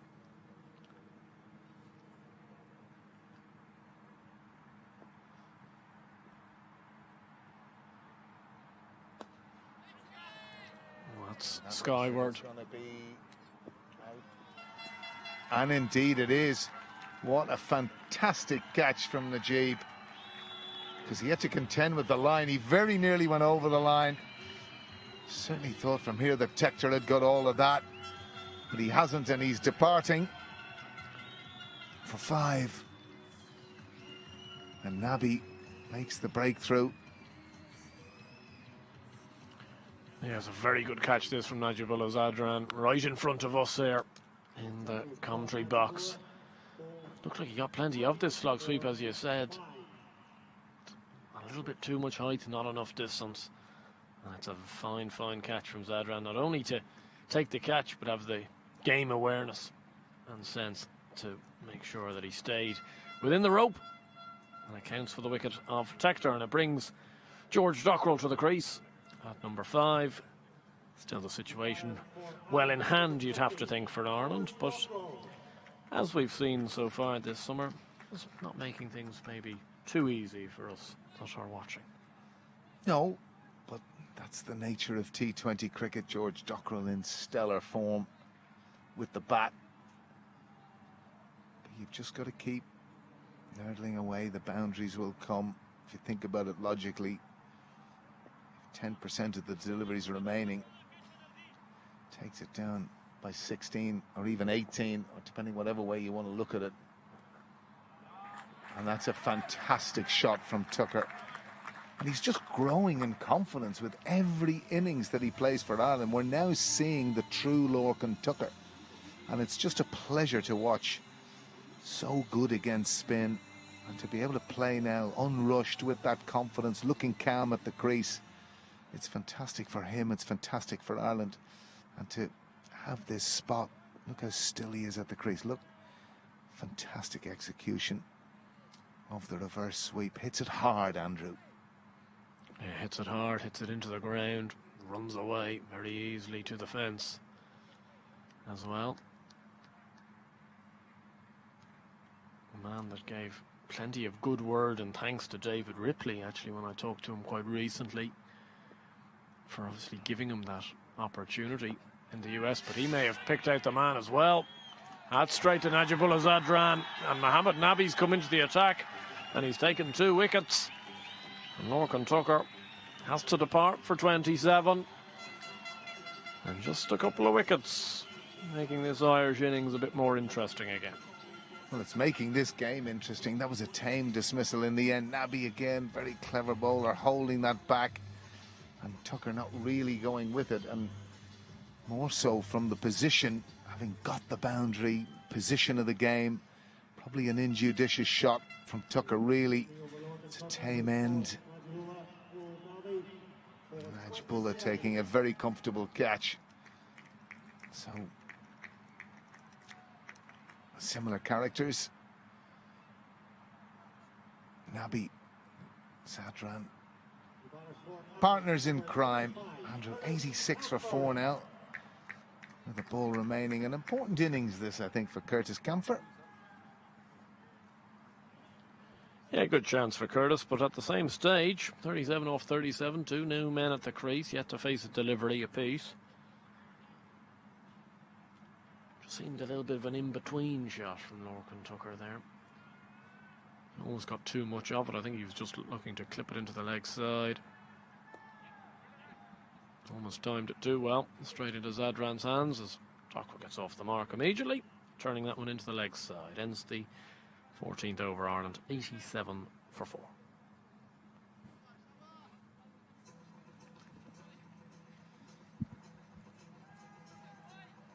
One must feel at the moment, Louis, that this Irish team are almost doing it to us on purpose, that they want to keep us on the edge of our seats, as they have done throughout the entirety of the summer. Some really, really good games of cricket. I'd like to hope with the ability of Dockrell and Camphor, 2 men well suited by this type of task, that it's still in very safe hands. Well, it's really Ireland's to lose, isn't it, Andrew? But they never fail to excite.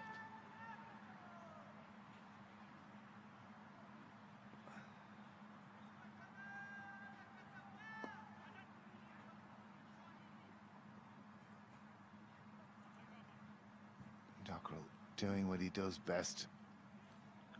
Just works away. That's all Ireland need to do here. Hit the gaps. Still only 4 inside the circle, which I think is strange to the new batter. You know, with the position that Afghanistan are in, kind of think rather than waiting for wickets, you might look at mid-off coming into the circle. Not necessarily long on, of course. Get your point, but at the same stage, I think Afghanistan are just going to try and get this game to go as long as possible. The longer and longer they can stay in the game. Obviously, boundaries don't.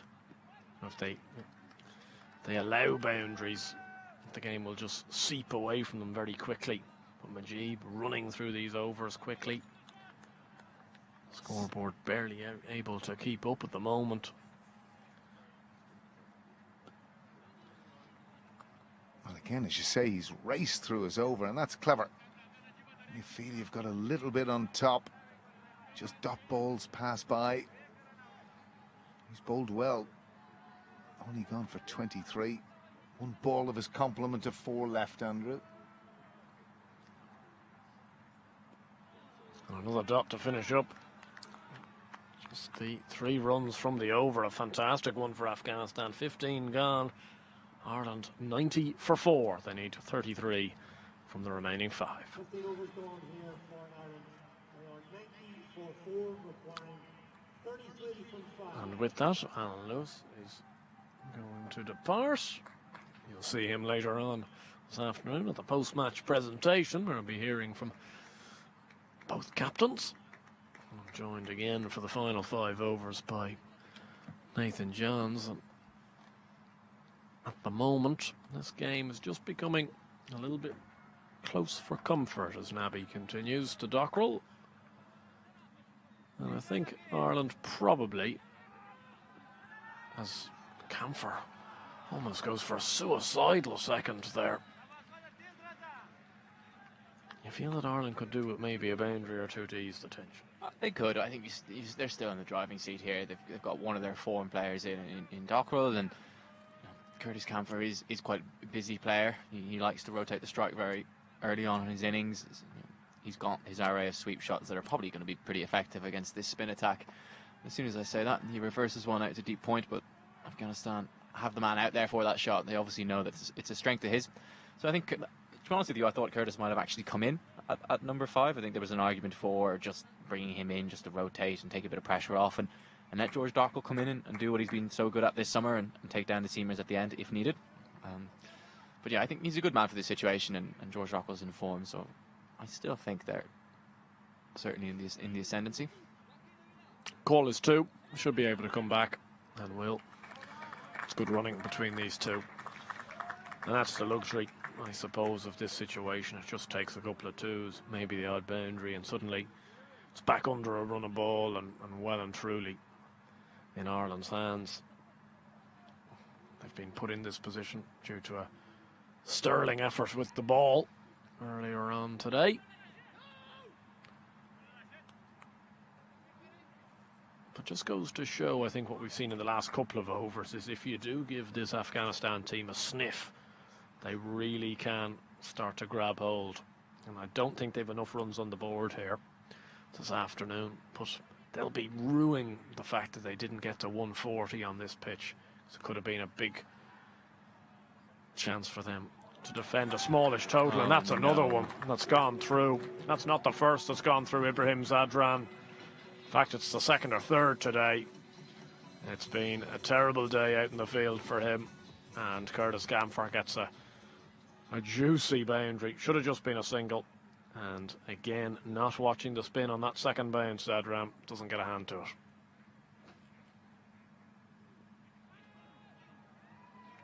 No, that will just make matters worse. Mujeeb's got a chase on his hands and he's unsuccessful.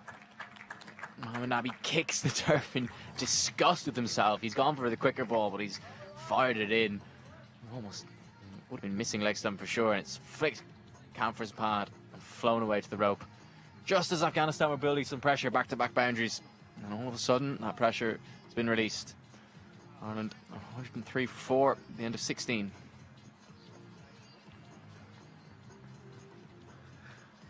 Well and truly in the ascendancy, and that's the luxury of these overs, or of this type of run chase. It just took a couple of boundaries, a little bit of luck with that boundary from Camphor, and then 4 leg buys. Now just needing 20 off the last 4.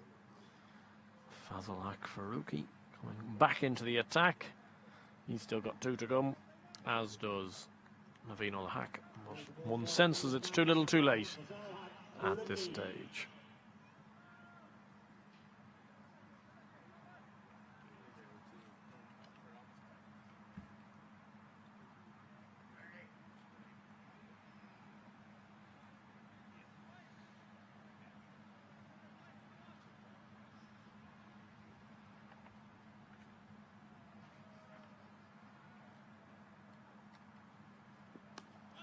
Pulled into the pitch with Faruqi. Dockwell punches it out to point. Comfortable single. They're giving him the option, Dockwell here, of trying to go over mid-off should he so choose, but I suspect at this stage of the game that's not a risk he'll take unless he really does get a ball in the slot. Well, for Dockwell, it's in that sort of sense, it's a case of how much, whether he wants to be not out at the end or finish this game in a little bit of a hurry. I think one would have to assume that the sensible options are going to be employed. Camphor uses his feet. There might be an overthrow here, but no, I think Dockwell had just taken a step too far down the other end.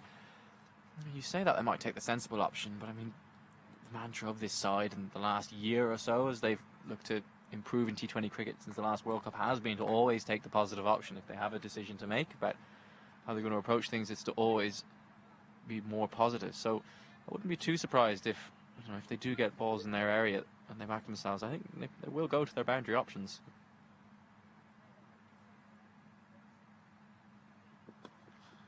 There you go from George Dockwell. He's absolutely powered that one down the ground for a straight 4. You mentioned he wanted maybe one in his area, and certainly when that ball is pitched up to George Dockwell at the moment, it's off. It's in the slot. You can see what Faruqi's trying to do. Come around the wicket, cramp him for room, give him nothing outside off. But, I mean, it wasn't that far outside off, to be fair, but Dockwell's able to, on that length, he's able to manipulate the ball into the gap, straight past the bowler.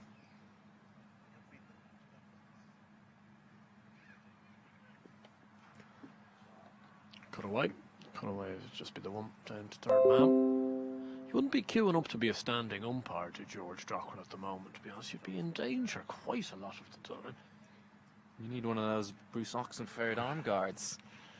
And there are some umpires these days who wear helmets. It's interesting. You see, I don't know if you watched the 100 the other night when Kieran Pollard was batting against the Manchester Originals. They had that fielder directly behind the bowler on the rope. I wonder if George Dockwell would be a good candidate for that as well. But, well, we'll have to wait and see, because Curtis Camphor is gone. He's walked down the track at a short ball, gone for the pull shot. The top edge is nestled in Gurbaz's gloves. Yeah, you could just hear it. It was a little thin one through to the keeper. Camphor looking to advance ever so slightly down the ground, and Faruqi combated that by digging it in, and he's just got a little thin edge on that pull, and he has to depart for 7, so he's missed an opportunity to be not out at the end.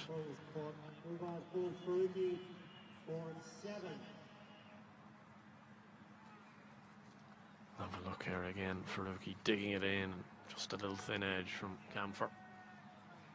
The head went down immediately. He played the shot, shaking his head a little bit on the way off. Be a bit disappointed. And Gareth Delaney is going to come into the attack. Or come in to bat, should I say. Gareth Delaney. Yeah, it's a bit of a free hit for Gareth Delaney here, isn't it? Not many to get in terms of runs on the board, and plenty of time. There's been 9 innings since he's actually reached double figures in T20 cricket for Ireland, so you know, he might not be able to. There might not be enough runs on the board for him to do so today, but he could probably do with getting a few boundaries away here just to bring his confidence back up, or at least a not out.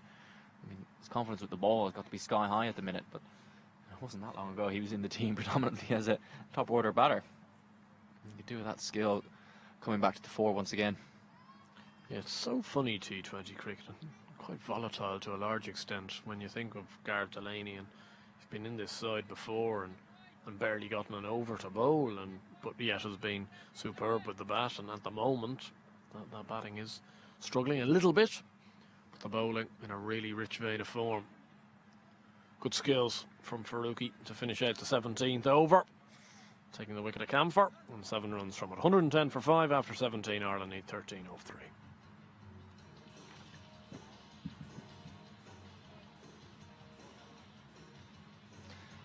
You speak about the volatility of T20 cricket, but I mean, when you look at this Irish side, changing roles at various points in their careers, kind of feels like almost everyone's done it. You know, George Dockrell's gone from a left-arm spinner to the finisher, and you know, in 50-over cricket, Andy McBride's gone from the prime off spinner to the number 3 batter. There's guys moving up and down the order with the bat and changing roles with the ball all the time. So it's just a feature of this team, I would think. Yeah, you'd want to have your wits about you to a certain extent, because there's definitely different roles that a lot of these players can play, and I think that's the case when you see them play interprovincial and domestic cricket here in Ireland, where the likes of Andy McBride, Gareth Delaney for their respective sides are just key all-rounders with bat and ball. Naveen Ul-Haq going back into the attack, 1 for 7 from his 2. I was a little bit shocked, I must say, that he didn't bowl a third over up top when he was causing real issues, but was obviously saved, hoping that perhaps Afghanistan would have maybe a few more runs to play with.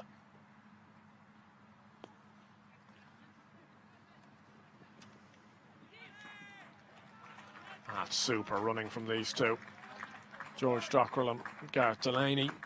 These two will have very good understanding. George Dockrell now playing his club cricket in Phoenix, but played his club cricket for an awful long time in Leinster, as did Gareth Delaney. So these two know each other like the back of their hands.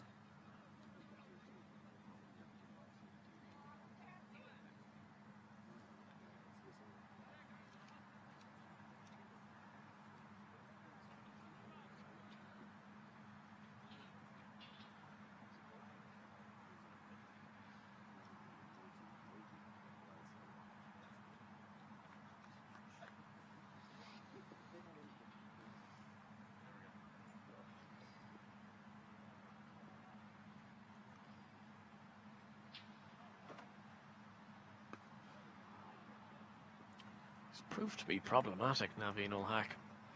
Just got a difficult action to really set yourself up for, because he's got a little bit of a kink in it, right on near enough delivery stride, and then kind of brings the ball back in quite sharply. Well, he's skiddy, isn't he?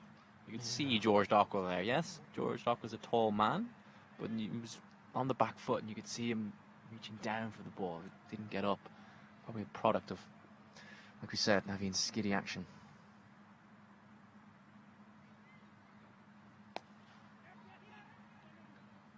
Cut to mid-off. Gonna get through. Oh dear. Almost could have gone away. It actually didn't, and I think rightly so. The Irish batters haven't gone through and ran again. I think it was third man. It was Faruqi, a third man that's made his way all the way over there, has stopped it from hitting the rope, and Rashid Khan's done the rest. And at the end of all that drama, I think it's just a single score. Well, it was bizarre. Rashid just stopped, picked up the ball and just rolled it in, as if, you know, when the ball goes around you and you just roll it in disgust. But no signal from the umpires. I don't think any of the Afghan fielders said anything to anybody. That was absolutely bizarre. Very strange. Well, it's been that type of day, really. There's been a few quite strange things we've seen.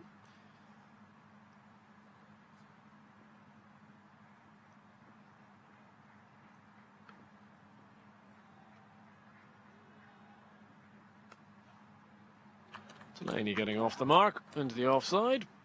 Give him a bit of personal satisfaction. Yeah, good for Gareth Delaney to get off the mark. He had gone 36 innings without a duck in T20 cricket for Ireland. That streak ended in June, and since then he actually has scored 0 on 3 occasions, so it's a nice one for him to get off the mark, given that somewhat unfortunate run. Well, I always find these sort of situations of the batters not ones that you really relish. Lose. Yeah, there's not much winning in this context. You know, if Gareth Delaney is 5 not out, I suppose that's your win. It's not really an enormous win. The only thing that can happen is you get out. But He's got George Dockerow at the other end, who's 16-0-14. They're in a very good position to go 2-0 up in this series, which will be the main objective for this Irish side above all personal achievement. Call is 2. They won't take on Rashid Khan, though. Really smart piece of fielding from him. Keeps it down to just 1. Yeah, going 2-0 up would be massive for this Irish side. They've been in the habit of losing games, and to get back-to-back wins and to get into the habit of winning would be absolutely massive. And look, put it this way, when you're 2-0 up in a 5-game series, it's not often that you go on to lose this series. So it'd be a fantastic position for Andrew Balbirnie and his side, especially given the summer that they've had. Yeah, definitely, to put themselves in a good position. It's a bit like the Dublin buses. You wait a while for a couple, and 2 come at once as Delaney cuts straight to extra cover. 2 overs to go. Ireland need 8. They are 115 for 5.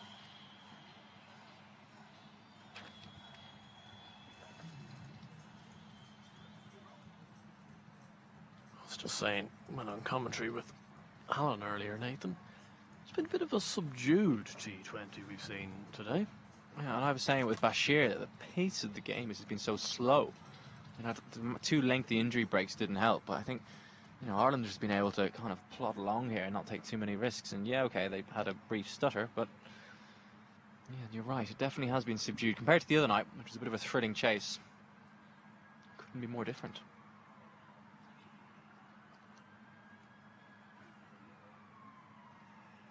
It was all action on Tuesday night when George Dockerow brought his side over the line. Be looking to do the same again today.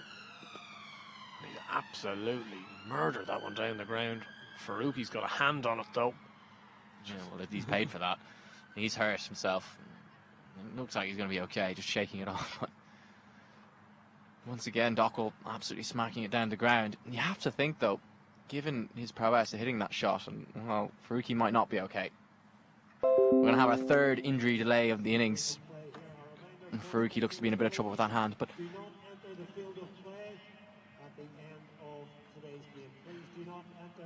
you have to think, I mean, that's not the first time George Dockerow's played that shot today. It's clearly not the first time he's drilled one straight down the ground this summer.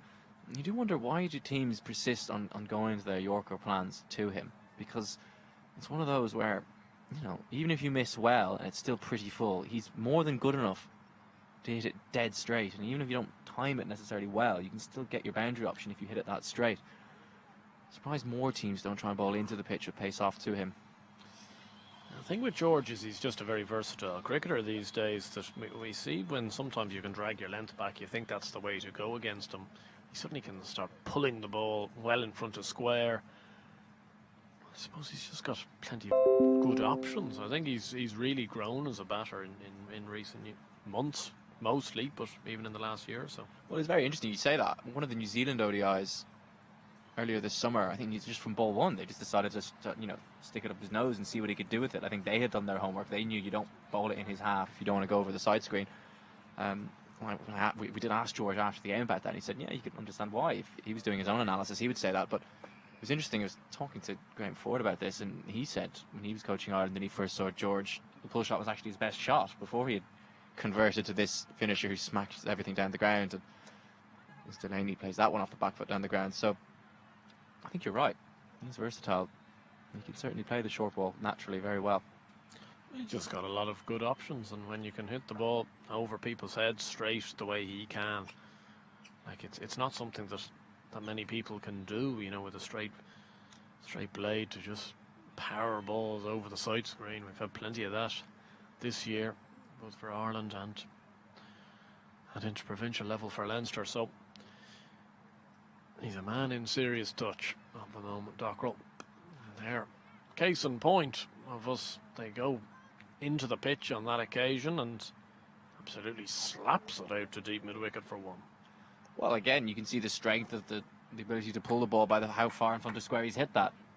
Afghanistan have got their field set well there with the deep square about 10-15 yards in front. Just the 5 needed, so 1 blow would do it here for Ireland, as this game is nearing a conclusion. It's a good delivery from Faruqi. Delaney does well to dig that out into the offside. Another one. Hasn't been much just great desire from Afghanistan here. Surely they have to have cover in the ring for Gareth Delaney, or try to force a dot ball of some variety. Yeah, I agree with you. Just allowing Ireland to do it in ones here, which... Yeah, I think the fact that maybe we're talking about the subdued nature of the clash, maybe just, you know, that lack of motivation as Faruqi goes slower ball. I think everyone's having a giggle about that one. George Dockrell smiles back at Faruqi. Did them all ends up with that short ball, and I'm very surprised that's been called one for the over. That ball completely died on Dockrell as it passed him. Suppose Afghanistan's rationale is to maybe try and bowl another dot ball here. You go into a last over, 4 required, as much as it's unlikely. You know, you can never say never, but they're now going to change the field ever so slightly. Third man is actually going to go more towards a deep backward point, and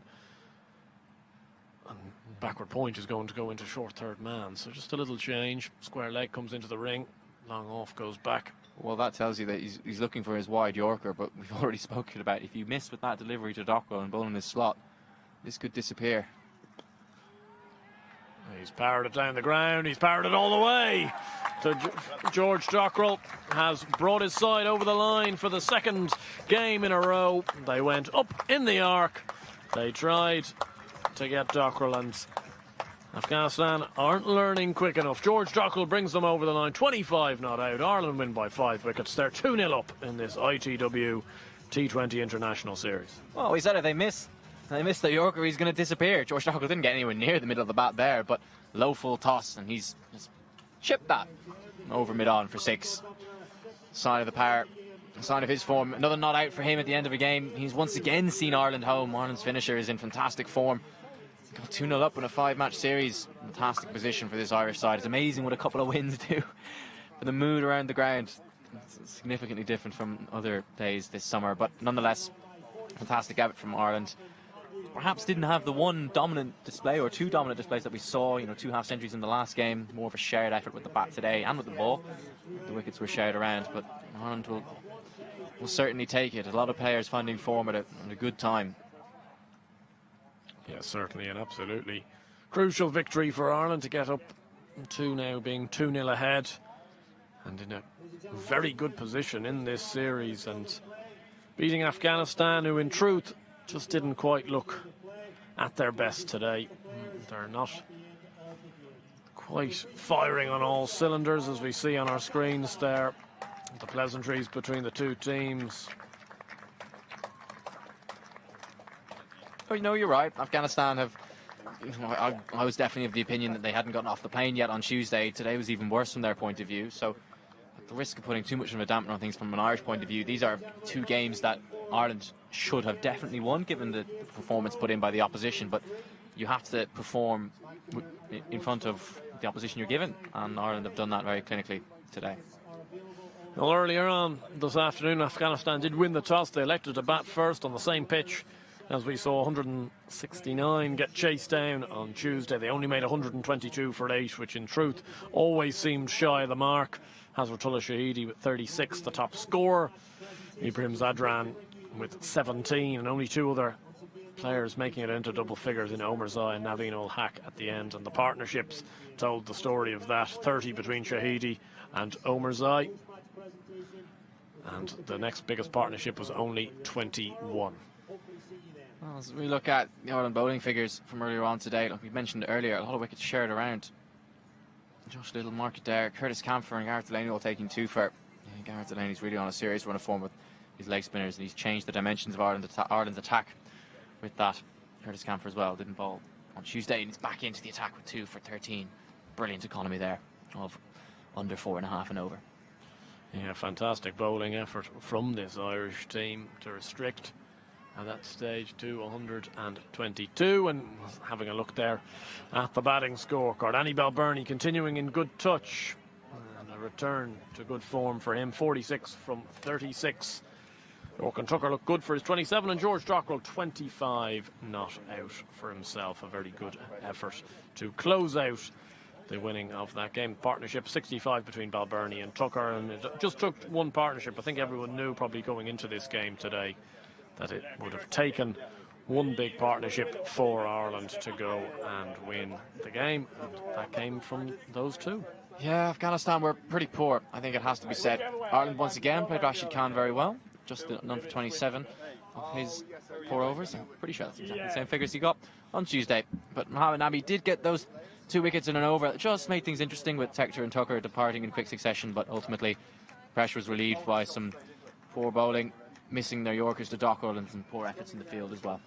Yeah, it was mostly the efforts in the field that they'll be disappointed by. Ireland winning by 5 wickets, as you can see on your screen there, to take a 2-0 lead in this series. And you'd have to be impressed with the way they've gone about these 2 games, Nathan, and how they've put away a few tough defeats this year, tight defeats, and they've gone out and won a few nice games here. Winning's a habit. They weren't in that habit beforehand. They are now. Different opposition, of course, but still, these are confidence-boosting results for Ireland as we inch closer and closer to that crucial World Cup in October. But the bottom line is 2-0 is a very good position to be in this 5-match series. Yeah, they'll be in fine form after that. We were hearing when we were packing away on Tuesday a resounding roar of Ireland's goal from the Irish changing room afterwards, and they'll be looking to try and do again this afternoon. But for now, from myself, Andrew Blair-White, and from Nathan Johns, thank you very much. We'll hand over to Alan Lewis for the post. Welcome to the post-match presentation for this second ITW Universe T20 International between Ireland and Afghanistan. Cricket Ireland would like to thank their sponsors, Dafabet, Exchange 22, ABD Sterling Reserve, and of course ITW Universe. The solitary presentation party is President of Cricket Ireland, David Griffin, and the opening award is for the Exchange 22 multi-bagger player of the match. It's the player who's accumulated most points during the match on Exchange Sports KA stock market. The winner for this award will receive a cheque for $500, and the award goes to Ireland captain Andrew Balbirnie.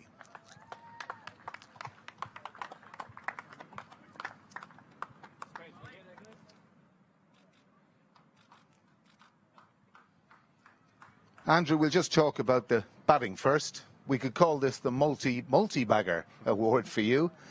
Form is temporary, class is permanent. It was great again today. Yeah, it was a shaky enough start, but I think if you give yourself a bit of time, you can kind of reap the benefits a bit at the sort of back end of the power play. And so when you're chasing a low enough total, you don't feel that kind of under the pump when chasing a low score. So it was great to get over the line. I think a few of us were a bit disappointed we couldn't maybe be there at the end, but George has become that sort of finisher for us now, and it was great to see him and Gaz get us over the line there. And a lovely partnership with Lorcan Tucker too.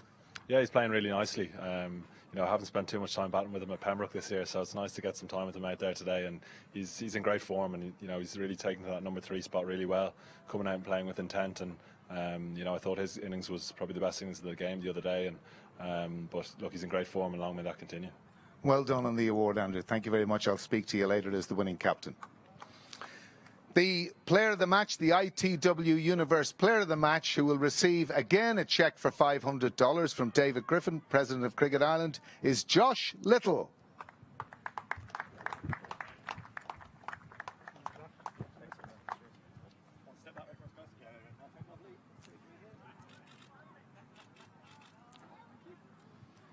Well, Josh, like a good wine, you seem to get better and better as the summer's gone on. What's the secret?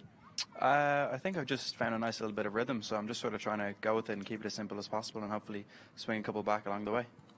And I noticed you've spent a lot more time bowling round the wicket to right-handers with great success. Yeah, it was something I was pretty successful at the World Cup out in the UAE there last year, so spoke with Scotty there the other day and just going to try and go back to old ways and do what's worked for me in the past, so yeah. And for the team, of course, wickets in the power play, which was hugely important. Yeah, always. I think if you can, there's stats to say, if you get 3 wickets in the power play, you have 70% chance of winning. So wickets in the power play is always key. So yeah, nice we could do that today. Well, listen, many congratulations, Josh. Great performance. Well done. Well done. Well done. I'd now like to call on the losing captain, Mohammed Nabi, if I could. Mohammed, things really did get going with the bat today.